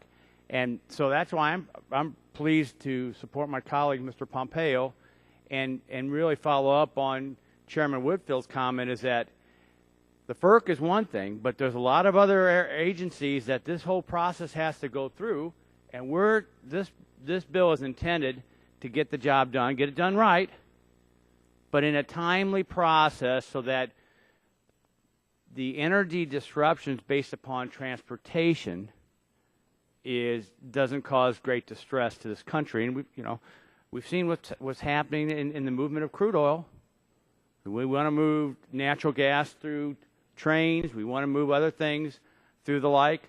Pipelines is the safest, most secure route to transport commodity products, natural gas, and liquid commodities. And we should be about the safety mechanism, but also the timeliness, so we can take great advantage of this opportunity that we have in this country. And I thank my colleagues, and I yield back. The gentleman yields back to me, and I yield back the balance of my time. The gentlelady from Florida is recognized for 5 minutes. Thank you, Mr. Chairman. Well, anyone who is truly concerned about the expeditious approval of pipelines across America should support the Rush Amendment and oppose the underlying bill. Because what we heard in the Energy and Power Subcommittee and what is contained in the legislative record, if you will go back and review the testimony, is that the underlying bill will likely lead to greater delays in the approvals of pipelines. Chairman Emeritus Dingell is absolutely correct. There was no compelling case made through the testimony in the legislative record.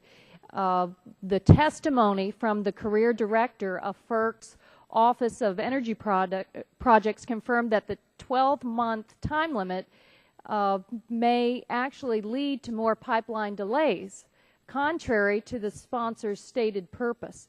The nonpartisan staff witness testified that he did not believe H.R. 1900 would effectively cause pipelines to be permitted any faster than they are now, and that if FERC must deny applications that cannot properly be reviewed within the time period, quite possibly it could take longer for certain projects to be approved. And then what will happen is they'll have to refile and start over. The legislative record also contains the fact that 90% of these pipeline projects are approved within 12 months. So the ones we're talking about that take longer are the more complex pipelines. And in order to ensure that the safety of the public is protected, there's this natural give and take that happens among agencies. Do you move the pipeline maybe certain yards one way or the other? Do you look at other alternatives? That's the natural give and take that leads to more expeditious approvals. Also, it is likely that if you say within 90 days something has to be approved, you're going to be doing so in contravention of environmental statutes. You want to delay a project, do that, and allow the environmental litigators to take up the cause and take a pipeline project into court. I think that the underlying bill runs counter to the author's intent. I think it's going to lead to greater delays. It's simply not realistic for the very complex pipeline projects to say 90 days, and if it's not finished, it's deemed approved. Will the gentlelady yield? So I'm almost done. And so I'd say, please do not approve something that is so unrealistic and will complicate the approval of important infrastructure for natural gas and pipelines all across the country. I think the Rush Amendment is a reasonable step to try to improve a very flawed bill, but in the end, whether we're able to do so appears unlikely. And Mr. McNerney from California had asked me previously to yield time, so I'll yield to the gentleman from California. Thank you for the courtesy. And I understand my friend from Illinois, Mr. Hemskis, would like to see product move, and I think we all feel that way. There's a natural bottleneck because of the increase of natural gas, but pipelines are being permitted. And as the Chairman Emeritus suggested, if it isn't broke, don't fix it. But I have a further piece of ancient wisdom here. Be careful what you wish for, because you might actually get it. If this were to become law, complex projects would either be denied or would be permitted without appropriate review. In either case, the result will be endless lawsuits. This is self-defeating to the underlying objective of the bill. So if you want this to move forward and be adopted into law, you're going to get a lot more than you asked for. I recommend that we pass the amendment, and I want to yield to the Chairman Emeritus if he needs time. Observe that we finally have heard exactly what this is about. It is not so much to speed up the process at FERC, but rather it is to create an entirely new speed up of all of the other permitting processes that are going on under other laws, probably not under the jurisdiction of this committee. I thank the gentleman for yielding. I yield back. Does the gentlelady from Florida, well, I guess she yields back too. Is there a further discussion on the amendment? Gentlelady from, well, I'm sorry, Anna, he had his hand up before, so Mr. Engel, I recognize you for 5 minutes. Thank you, Mr. Chairman. As my colleagues have mentioned, the language that really disturbs me in the bill is the deemed approved language, and I think Mr. Rush's amendment will take care of that. I really wanted to try very hard to vote for this bill because I really do think that there needs to be some kind of finality, that these things cannot keep going on and on and on and on with delaying tactics just for the sake of delay. I don't think that helps us, this country, or helps us. However, sometimes the cure turns out to be as bad or worse than the problem. And I think to say that something is deemed approved is very troublesome. We want an adequate amount of time to figure out what the best way forward is. We don't want it to be, well, we don't want it to be endless.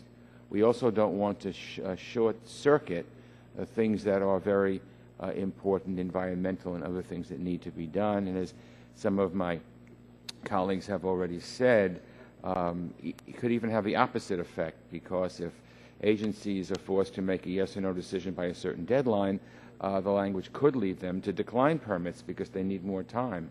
So we need to allow the agencies to complete their work within a reasonable time frame. The question is, what is reasonable? I want to thank Mr. Pompeo for working with some of our offices, my office certainly, on this side of the aisle during the past week to try to improve the bill, and I'm sorry that we were unable to come to a compromise language that was satisfactory for all of us, but I know there was a good faith effort to do that. So I really wanted to support the bill if possible, but it's really hard for me to do that without Mr. Rush's amendment. Changes in our discussions during the these weeks, some changes have been made in the substitute language that are good, but I still have concerns about the language in this bill that could have negative environmental effects.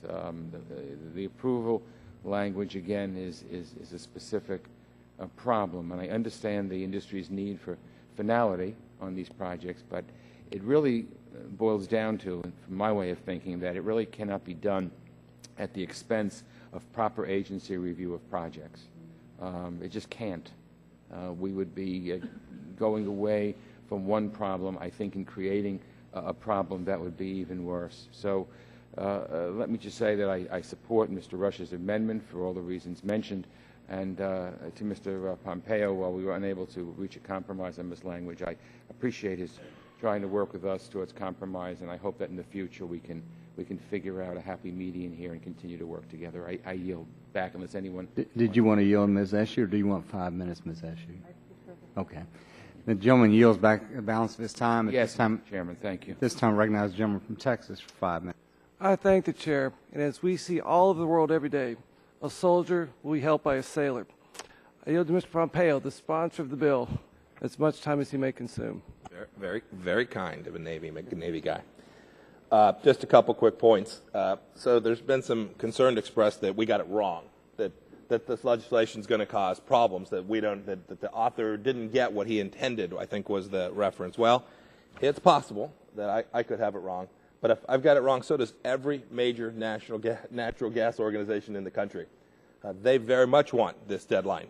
They very much want the agencies to be put on a time period that says, do your job, get it done, complete it, be thorough, be complete, but give us an answer. So I don't think we've got this legislation wrong. I suspect, Mr. Chairman, somewhat feigned concern that there'll be denials of pipeline permits as a result of this. I think it's just wrong. I think that's not going to be the case that we're going to see, and I think Commissioner Moeller in his testimony certainly didn't indicate that. And lastly, I want to thank Mr. Engel, too. We did work hard with a number of the folks on that side. And I understand why they have some concerns about this. I listened to their concerns about the deemed approved language, but there were simply no alternatives offered that got us to a place where we could be sure that we could get finality, that we could actually get agencies to act. And so we tried and we worked. I was not presented with any other alternative that would have gotten to us a place where we would have finally gotten the agency to make sure they had to do what they were supposed to do. And finally, one last comment that I think has been overlooked. In the substitute amendment, these agencies have the opportunity to continue to offer conditions even after the permit has been granted.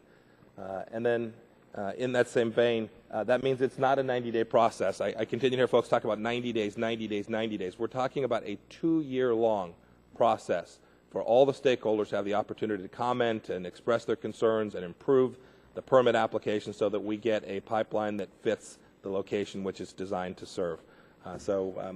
The concern about 90 days misunderstands the total length of the process and the duration and the availability for input. And with that, Mr. Olson, thank you for the time. Anybody else on my side need some time, want some time to speak? On the other side, 2:45 left. In that case, I yield back the balance of my time. The gentleman yields back balance of his time. At this time, recognize the gentlelady from California, Ms. Escher, for 5 minutes. Thank you, Mr. Chairman. I think if we're going to have a conversation about interstate natural gas pipelines, we really have to consider the safety impacts. In September 2010, in my home county, San Mateo County, California, that's the county that's just south of the city and county of San Francisco and right near San Francisco International Airport, a natural gas pipeline explosion in San Bruno. The city of San Bruno killed 8 people and destroyed dozens of homes. I mean, the ground just absolutely erupted under these homes and burned people alive in their homes. I mean, it's one of the largest pipeline disasters in our country. And this bill rushes the permitting process, and that puts people at risk. I don't know if the author of the bill took any of this into consideration, but it's a real one.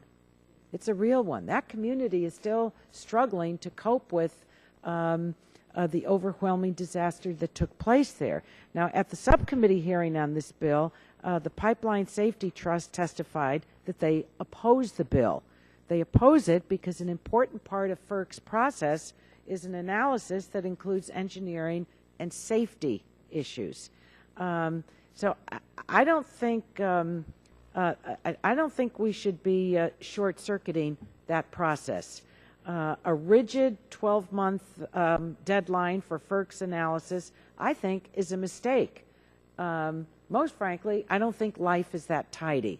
It would be wonderful if it would fit into that tight time frame, but I'll tell you, after what we witnessed in our county, safety really can't be pushed aside. Now, some complex projects will take more time than that, and I think that that's a very important consideration here, and we should allow FERC to take the time it needs to get it right, because again, if any kind of safety is sacrificed, this is real world. This is not some dry language buried inside of a whatever number page bill. This has real impacts.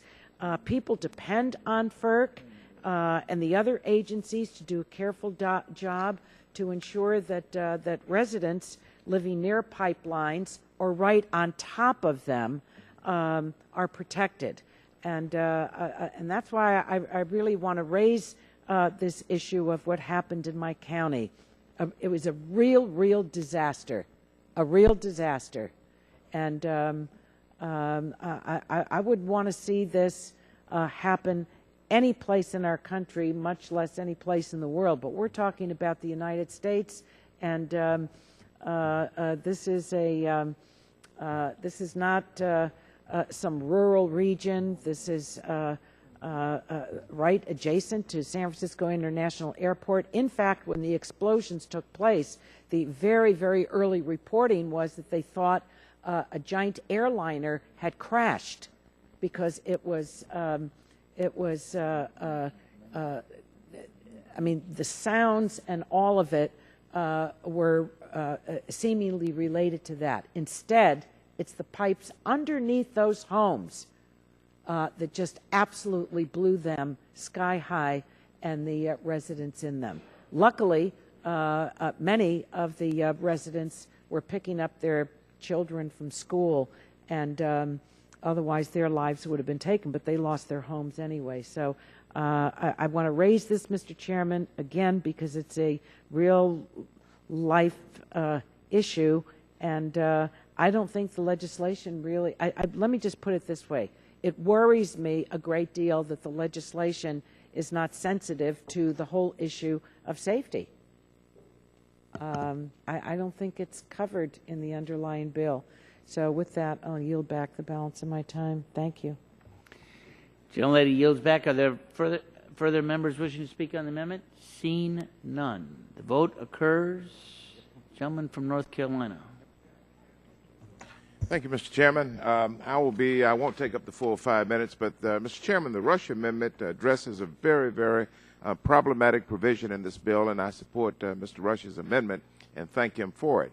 Under the Pompeo substitute, if an agency cannot complete its review of a permit application by the arbitrary 90 or 120-day deadline, then FERC is required to automatically, and I think that's what we are talking about, to automatically issue this permit.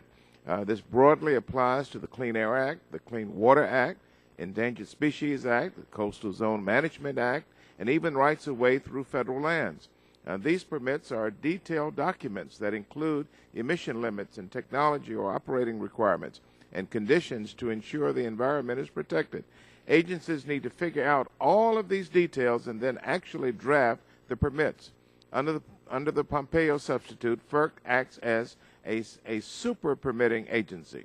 If an agency misses the deadline, FERC apparently writes and issues the permit itself. It's up to FERC to decide whether or not to include conditions submitted by the agencies with expertise. The agencies Congress empowered to issue the permits in the very first place. It makes no sense to have FERC issuing permits for other agencies.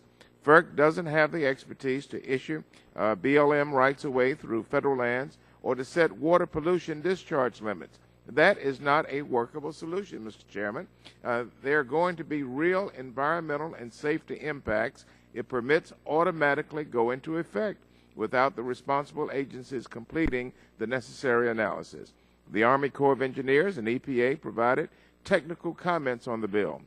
They raised concerns that automatic permitting could lead to permits that are inconsistent with the requirements of the Clean Water Act and Clean Air Act. This could lead to environmentally harmful water or air pollution. Automatically issuing permits without an agency confirming that the legal requirements are met is also going to increase the risk of litigation and undermine the public's acceptance of interstate natural gas pipelines going through their communities. This is a bad provision. The consequences have not been thought through, and so I thank Mr. Rush, and I support Mr. Rush's amendment and ask all of my colleagues to vote for it. Thank you. I yield back. Gentleman yields back. Are there further amendments? Are there further discussion on the amendment? Seeing none, the vote occurs on the amendment offered by the gentleman from Illinois. All those in favor of the amendment will say aye. Aye. Those opposed say no. No. And opinions Chairman. Roll call is requested. The clerk will call the roll. Mr. Hall. Mr. Hall votes no. Mr. Barton. Mr. Barton votes no. Mr. Whitfield. Mr. Whitfield votes no. Mr. Shimkus. Mr. Shimkus votes no. Mr. Pitts. Mr. Pitts votes no. Mr. Walden. Mr. Walden votes no. Mr. Terry. Mr. Terry votes no. Mr. Rogers. Mr. Rogers votes no. Mr. Murphy. Mr. Burgess. Mrs. Blackburn. Mrs. Blackburn votes no. Mr. Gingrey. Mr. Scalise. Mr. Latta. Mr. Latta votes no. Mrs. McMorris Rogers. Mrs. McMorris Rogers votes no. Mr. Harper. Mr. Harper votes no. Mr. Lance. Mr. Lance votes no. Mr. Cassidy. Mr. Guthrie. Mr. Guthrie votes no. Mr. Olson. Mr. Olson votes no. Mr. McKinley. Mr. McKinley votes no. Mr. Gardner. Mr. Gardner votes no. Mr. Pompeo. Mr. Pompeo votes no. Mr. Kinzinger. Mr. Kinzinger votes no. Mr. Griffith. Mr. Griffith. Mr. Griffith votes no. Mr. Billrakis. Mr. Johnson. Mr. Johnson votes no. Mr. Long. Mr. Long votes no. Mrs. Elmers. Mrs. Elmers votes no. Mr. Waxman. Aye. Mr. Waxman votes aye. Mr. Dingle. Mr. Dingle votes aye. Mr. Pallone. Mr. Rush. Aye. Mr. Rush votes aye. Miss Eshoo. Miss Eshoo votes aye. Mr. Engel. Mr. Engel votes aye. Mr. Green. Mr. Green votes aye. Ms. DeGette. Mrs. Capps. Mrs. Capps votes aye. Mr. Doyle. Ms. Schakowsky. Ms. Schakowsky votes aye. Mr. Matheson. Mr. Butterfield. Mr. Butterfield votes aye. Mr. Barrow. Mr. Barrow votes aye. Ms. Matsui. Ms. Christensen. Ms. Christensen votes aye. Ms. Castor. Mr. Sarbanes. Mr. Sarbanes votes aye. Mr. McNerney. Mr. McNerney votes aye. Mr. Braley. Mr. Welch. Mr. Lujan. Mr. Lujan votes aye. Mr. Tonko. Mr. Tonko votes aye. Chairman Upton. Votes no. Chairman Upton votes no. Members wishing to cast a vote. Mr. Matheson. Mr. Matheson votes no. Other members wishing to cast a vote? Mr. Cassidy votes no. Dr. Cassidy, Dr. Murphy, have you recorded? Mr. Murphy votes no. Other members wishing to cast a vote? Mr. Braley? Mr. Braley votes aye. Mr. Pallone? Mr. Pallone votes aye. Other members? Seeing none, the clerk will report the tally.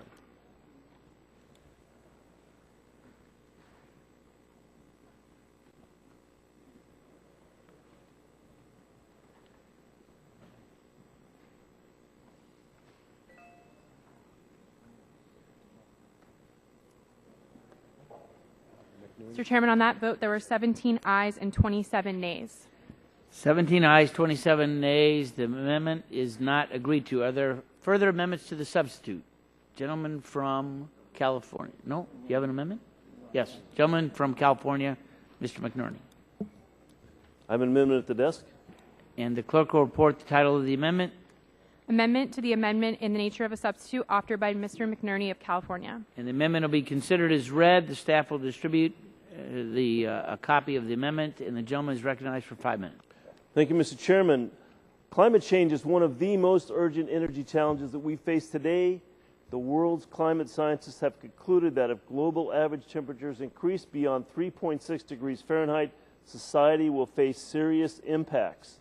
Just last month, the Environmental Energy Agency concluded that unless the world takes strong actions to reduce greenhouse gas emissions immediately, global temperatures could rise by more than 9 degrees Fahrenheit in the decades ahead. Now, many of us do hope that natural gas will serve as a critical bridge fuel as we work to control our carbon pollution. And I agree that natural gas is now playing a crucial role in our energy supply system, but there are serious issues with natural gas. While it is cleaner than coal or oil, natural gas is a fossil fuel and it still releases carbon pollution when burned. But worse, if methane escapes without being burned, it's even more serious threat. Methane is a potent global warming gas, far more powerful than carbon dioxide. During the production, distribution, and transmission of natural gas, methane can escape from leaky equipment and pipes. Fugitive methane emissions from natural gas systems do represent a significant source of global warming pollution in the United States. These fugitive methane emissions can reduce or even negate the climate benefits of using natural gas as a substitute for coal and oil. We need to get the methane emissions under control. What my amendment states is that for an application for pipeline construction will be considered complete, and the 1-year clock will start only when a company shows its project will utilize available designs, systems, and practices to minimize methane emissions to the extent practicable. My amendment does not establish any new mandatory requirements on pipeline companies. It simply states that if companies want the new deadlines to apply, they need to show they are taking common sense steps to address methane emissions. If we're going to make changes to the natural gas pipeline permitting process, we should talk about more than just the deadlines. We should also talk about the quality of the projects. Reducing methane emissions is good for natural gas companies, and it's good for our environment. Mr. Chairman, I yield back. Chairman yields back. Other members wishing to speak on the amendment? Gentleman from Kansas, Mr. Pompeo. Thank you, Mr. Chairman. I oppose the McNerney amendment. I think it shows that it's not my bill. It's not this amendment that I propose that's adding any restrictions or making any changes to environmental law.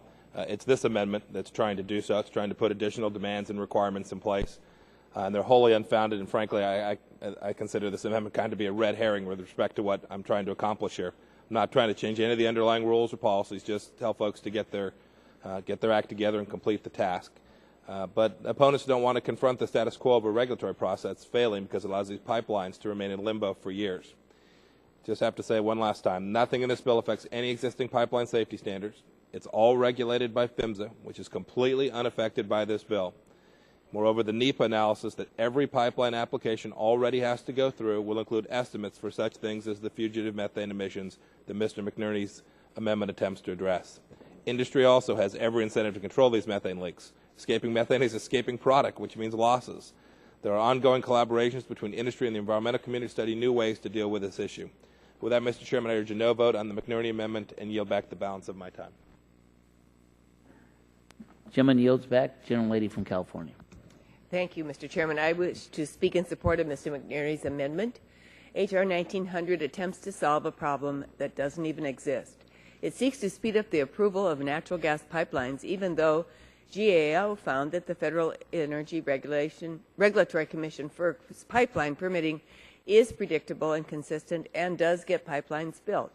The bill seeks to change this process, even though the pipeline companies have testified that the permitting process is, and this is a quote from them, generally very good. We have real energy challenges in this country, and we should be spending our time seeking real solutions to these challenges, not on problems that don't even exist. Mr. McNerney's amendment addresses a real energy problem, the dangers of climate change and the contributions of natural gas infrastructure to this warming climate. Although natural gas emits less carbon dioxide when burned than coal or oil, the development and transportation of natural gas results in releases of methane, which is a potent greenhouse gas 25 times more damaging to the climate than carbon dioxide. This is a serious concern. According to a recent study by the World Resources Institute, leaks from natural gas systems, and this is a quote that Mr. McNerney gave, but I want to underscore it, leaks from natural gas systems represent a significant source of global warming pollution in the United States, end quote. The study further found that methane leaks occur at every stage of the natural gas life cycle, with leaky pipelines being one of the major sources, as I can attest to with Ms. Eshu's comments about a very tragic event in the state of California. Mr. McNerney's amendment is a common sense measure to address this problem by ensuring that new pipelines incorporate designs, systems, and practices that minimize leaks and reduce climate pollution. This is precisely what we should expect and require of energy infrastructure that will be around for decades. And it makes both economic and environmental sense. By reducing pipeline leaks, the amendment ensures that more of our domestic energy resources will be actually used and fewer of these resources will be wasted. The amendment doesn't fix all of the problems associated with H.R. 1900, but it does ensure that the bill addresses an energy problem that actually exists. If we're going to revisit the laws governing the permitting of natural pipelines, this is the kind of common sense step that we should be discussing. And I urge my colleagues to support this amendment, and I'm finished with my statement. I can yield back to someone. I'll yield back. Gentlelady yields back. Anyone else wanting to speak on this amendment? Seeing none, the vote occurs on the amendment offered by the gentleman from California. All those in favor will say aye. Aye. Those opposed say no. No. In the opinion of the chair, the noes have it. The noes have it. The noes have it. Chairman, Gentleman from California. I have an amendment at the desk. I have an amendment at the desk. The clerk will read the title of the amendment. Amendment to the amendment in the nature of a substitute offered by Mr. Waxman. And the amendment will be considered as read, and the gentleman will have 5 minutes in support of his amendment, and the staff will distribute it to the members. Thank you, Mr. Chairman. I hope this amendment can be accepted, because I think it makes a lot of sense. We're trying to solve one problem with this bill, and that's the speed by which the permits are approved. But I have an amendment that deals with another problem that I think we ought to look at and see if we can resolve. When someone is going to come in and ask for a pipeline permit and get this accelerated time frame to present their application, I think we ought to ask them to recognize that there's a problem in the law. If a pipeline operator is sending natural gas through the pipeline, but some of that natural gas is leaking. The way the system operates now is a pipeline operator charges the end consumer, the consumer who's buying the natural gas, for all the gas that's they sent through the pipeline, including the gas they never get because it was leaked.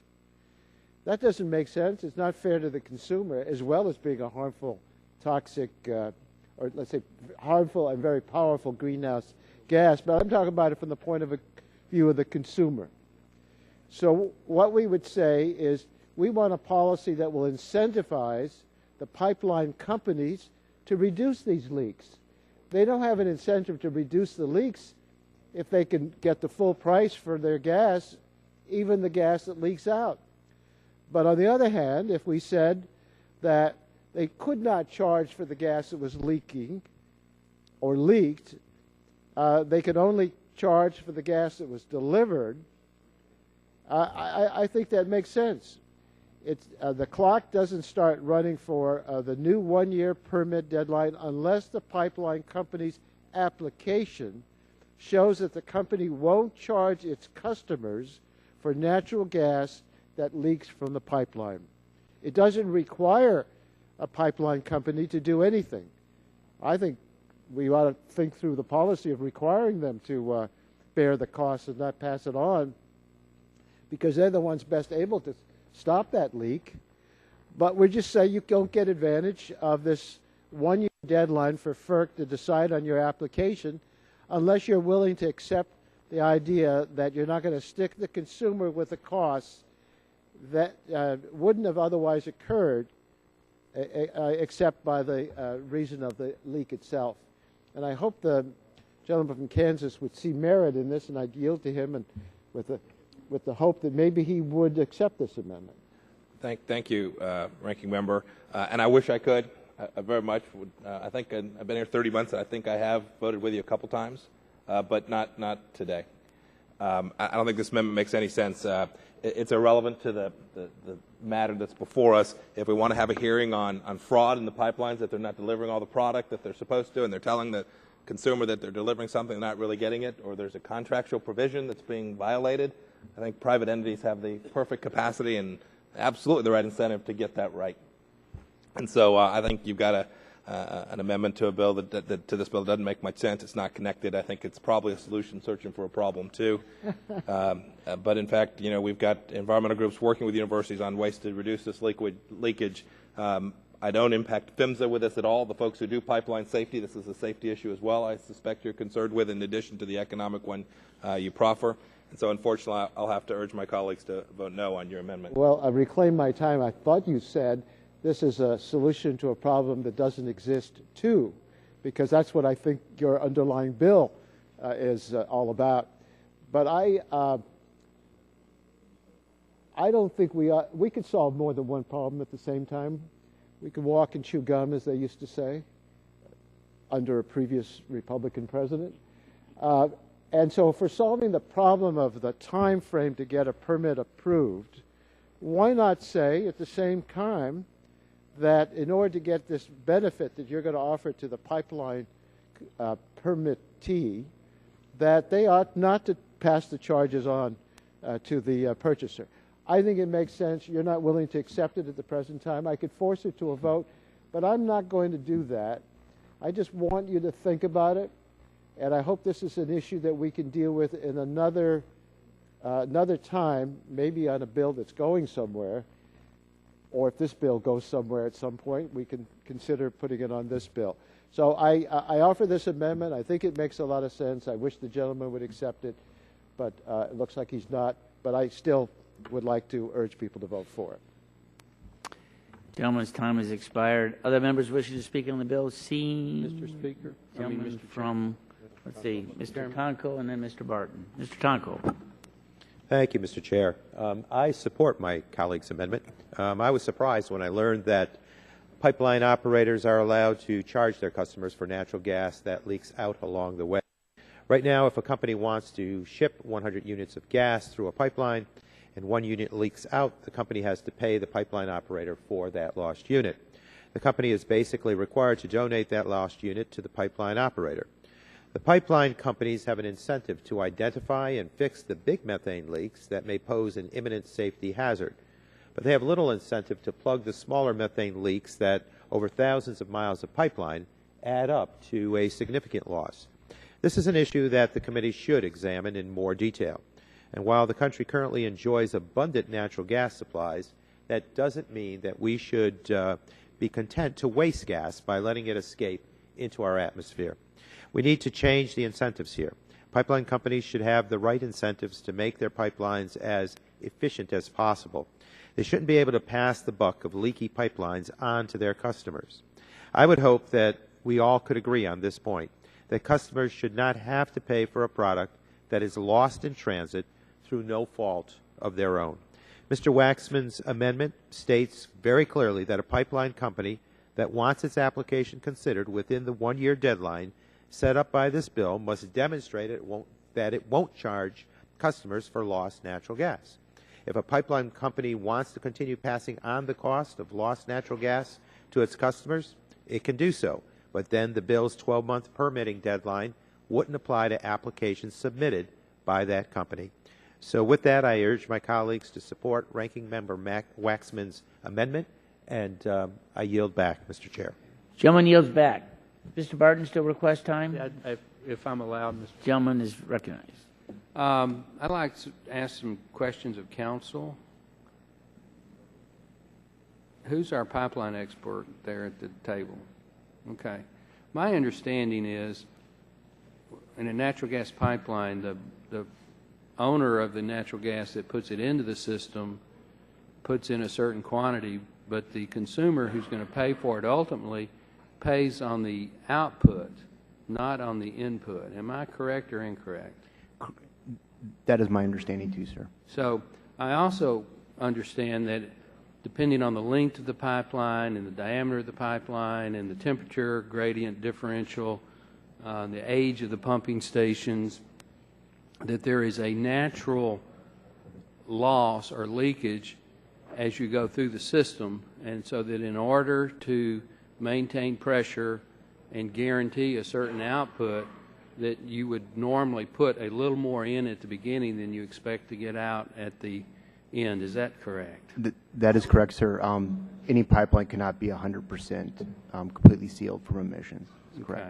Okay. Now, having with that information, I don't think Mr. Waxman's amendment is detrimental to the underlying basis of the bill.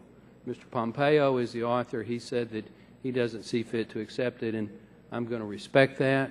But I would say in general that, you know, while it may not be necessary for the underlying purpose of the bill, it's certainly not detrimental, and this is something that perhaps in the future we could work with the minority on. Nobody wants a system that leaks indiscriminately, that I mean, you know, not just from an environmental standpoint, but obviously from an economic standpoint. Natural gas is a commercial commodity, and it has value. It also, as a greenhouse gas, can be detrimental if released in the atmosphere in sufficient quantities. So you have both an economic incentive to minimize it, and you have an environmental incentive to minimize it. And both sides of this committee should be able to agree that we should work together on some amendments similar to what Mr. Waxman is. Would the gentleman Mr. Chairman, I'll certainly. Just I thank you. I appreciate your statement. I think we ought to look at this more carefully. I think we have two issues: the consumer and the release into the air of a very potent greenhouse gas. I would ask that we continue to look at it. I'll respect the author's view that he doesn't want to put it on this bill, and so I won't put it to a recorded vote. But I would like a voice vote on it, and then, but more importantly, I want to continue to work on this issue. Mr. Chairman, gentleman yield. Yeah. Oh, two. Understanding that, you know, a pipeline, and I know this is a consumer amendment, but you know, you and I as consumers, we're not on those pipelines.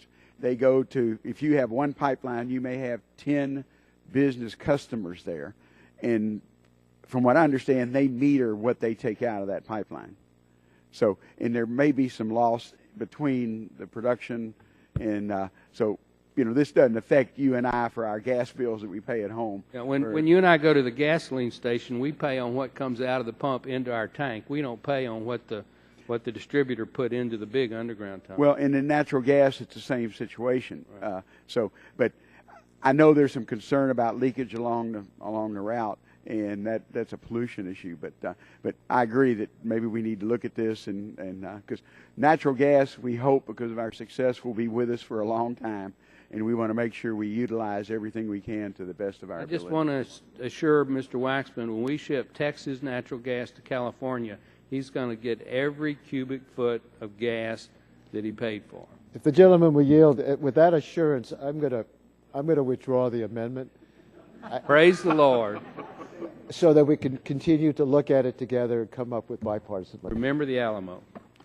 I never forget it. You lost at the Alamo. We still remember Right. it because it made us win at San Jacinto. By unanimous consent, the amendment is withdrawn. Are there further amendments to the amendment in the nature of the substitute? Seen none. If there are no more amendments, the vote occurs on the amendment in the nature of a substitute. No, as amended. No, in the nature of a substitute. All those in favor will say aye. Aye. All those opposed say no. No. Opinion of the chair that the noes have it. No, all right, the ayes have it, and the amendment is agreed to. So with that, the final passage on the bill as amended. All those in favor will say aye. Aye. Sounds better. All those opposed say no. No. Ayes appear to have it. Roll call is requested. Clerk will call the roll. It's my understanding that just to give members, Mr. Waxman and I have conferred, we're going to try to put the next bills in block and have those go by voice vote. So this should be the last recorded vote of the afternoon before the committee. Clerk will call the roll. Mr. Hall. Mr. Barton.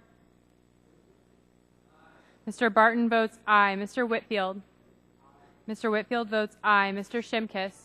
Mr. Shimkus votes aye. Mr. Pitts. Mr. Pitts votes aye. Mr. Walden. Mr. Walden votes aye. Mr. Terry. Mr. Terry votes aye. Mr. Rogers. Mr. Rogers votes aye. Mr. Murphy. Mr. Murphy votes aye. Mr. Burgess. Mrs. Blackburn. Mr. Gingrey. Mr. Scalise. Mr. Latta. Mr. Latta votes aye. Mrs. McMorris-Rogers. Mrs. McMorris-Rogers votes aye. Mr. Harper. Mr. Harper votes aye. Mr. Lance.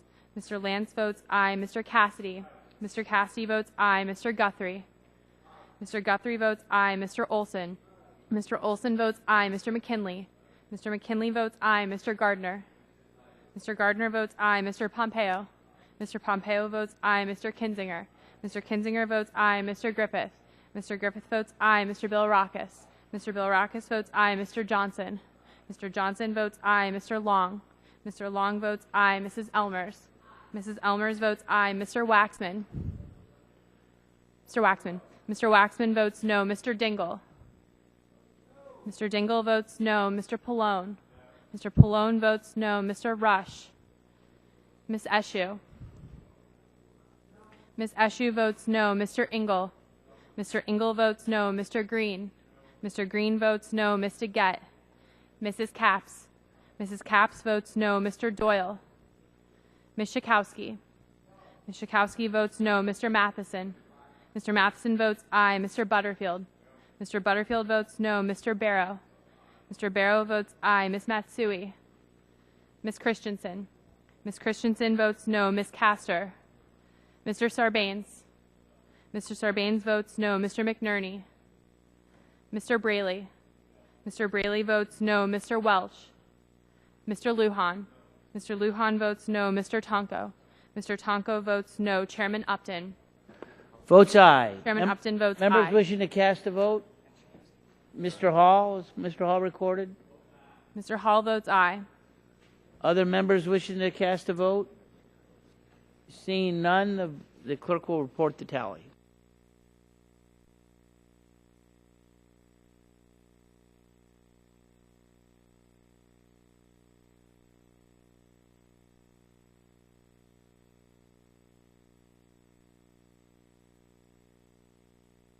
Mr. Chairman, on that vote, there were 28 ayes and 14 nays. 28 ayes, 14 nays. The bill is H.R. 1900 is favorably reported as amendment. Mr. Chairman, we'd like to reserve the appropriate amount of time for Absolutely. other views on this and the other bill. That'll occur without objection. The chair now asks unanimous consent that the committee adopt and favorably report the following bills as described to the House. H.R. 83, H.R. 2094, H.R. 698, and H.R. 2052 with an amendment filed by Mr. Terry. Without objection, so ordered, and the chair now would recognize Mr. Terry for 5 minutes for a colloquy. Mr. Terry. Is Ms. Jankowski, we have a colloquy on our amendment as it's being added into and it regards the use or the term benefit and costs, particularly the costs, and I want to let Ms. Jankowski know that on Section 4, subsection B specifies the matters to be considered in the review, including the current economic impact of foreign direct investment in the United States. The term, quote, current economic impact, quote, is intended to cover not only the benefits of foreign direct investment in the United States, but also any costs that may result from such an investment. I yield to the gentlelady. Thank you. I appreciate that clarification. Let me just clarify my objection. And while I won't oppose this amendment, I do want to express my reservations. And Mr. Chairman, you worked with me in a very collegial and bipartisan manner to craft a bipartisan bill. H.R. 2052 is a good product. Now we have before us this amendment that makes 3 changes that could be perceived to weaken important provisions of the bill. I have concerns about each of these, but would like to focus on the elimination of cost-benefit language, which you just referred to, regarding the bill's required review of the current economic impact of direct foreign investment. During our negotiations, I suggested that language, that cost and benefit language, be included because I believe that we needed to ensure that the review be balanced, and you agreed. In addition, some of the language in the findings, in the sense of Congress, could be read as if there are only benefits of FDI, and we wanted to be even-handed. While I do believe there are benefits, of course, to FDI, there are also costs that must be considered. Regardless of the amendments before us now, I take the words that you spoke as assurance that the bill's requirement of a review of the current economic impact of foreign direct investment required under this bill will in fact include a review of both the benefits and costs of foreign direct investments. And so I do expect that we'll be able to work together to ensure that the review, should this bill become law, is balanced, and to ensure that any report of this committee on H.R. 2052 include the clarification that you just made. I respect that, and I agree with you. The gentlelady is right that the cost should be part of that assessment. And I'd like to yield to Mr. Barrow. I yielded Mr. Barrow. I thank the gentleman for the time. I'm a co-sponsor of the Global Investment in American Jobs Act because it's an opportunity to grow American jobs. As in many of our districts, many of my constituents are proud to work in Georgia for companies with foreign ownership. Companies in the 12th District of Georgia like Solvay, YKK, Alstom, and Covidian make incredible contributions to the local economy. They invest in the 12th District, and workers in Georgia are proud to give them a good return on that investment. There's a lot we can still do to grow jobs from within, but if we focus only on that, we're cheating ourselves. We should also focus on being an attractive investment for foreign companies who can also contribute to good-paying, high-quality job opportunities in the American economy. I want to thank the chairman and ranking member of the subcommittee for moving this bill. I know they work closely together to hone this legislation into something I think we can all agree on, which will do some good. With that, I yield back. Thank you, Mr. Barrow, and appreciate the support, Ms. Jankowski, Mr. Barrow, and yield back my time. Gentleman yields back. Chair would recognize the gentlelady from California for 5 minutes. Thank you, Mr. Chairman. I move to strike the last word. And I want to thank you, Mr. Chairman, and the Ranking Member Waxman, Chairman Pitts, and Ranking Member Pallone for holding this important markup on the HOPE Act today. Some of us remember the fear and worry that surrounded AIDS in the 1980s. I was working as a nurse in California at the time. We called it Legionnaire's disease. At first, no one even knew what caused AIDS, and the diagnosis was considered and was actually true as a swift death sentence. However, in the last few decades, medical technology and research has transformed HIV/AIDS care and treatment, and now, thanks to these breakthroughs, HIV is a chronic condition. This has led to improved life expectancies, something to celebrate. But it also means that individuals with HIV are more likely to encounter other medical complications as they age, just like any other person. And they face unique complications as the powerful drugs that keep their HIV at bay often take a very hard toll on their bodies. These combination of factors put HIV-positive individuals at a higher risk for ailments like kidney and liver disease, and it places them at a high risk to need an organ transplant. And that's what we're trying to address here.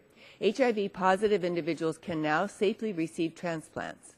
They wait on the same long waiting list as all Americans, but there might be a better way. According to transplant experts, each year we toss out hundreds of HIV-positive organs that could otherwise be viable for transplantation. Studies in other countries have suggested that these organs could be used to help people who are already HIV positive. These organs have the potential to save lives and lessen the transplant waiting list for all Americans, but instead they go wasted because we cannot even do the research to see if they could be used by those already infected based on this outdated ban. That's why we need to pass the HOPE Act today. The HOPE Act would create a pathway, grounded of course in medical science, to research the feasibility and safety of positive to positive organ transplantation. Just think about it. This is a chance to possibly shorten the waiting list for all people waiting for an organ. It also is a possibility to better outcomes for those in need, and it can significantly lower healthcare costs, all while maintaining the safety and integrity of our current organ transplantation system. I want to thank and acknowledge Senators Boxer and Coburn for championing the issue in the Senate. With their leadership, the HOPE Act passed by unanimous consent in June. I'd like to thank my medical colleagues, especially Dr. Harris, the bill's Republican lead, and Dr. Burgess for their support. And finally, I'd like to thank all the advocates who've come together around this bill.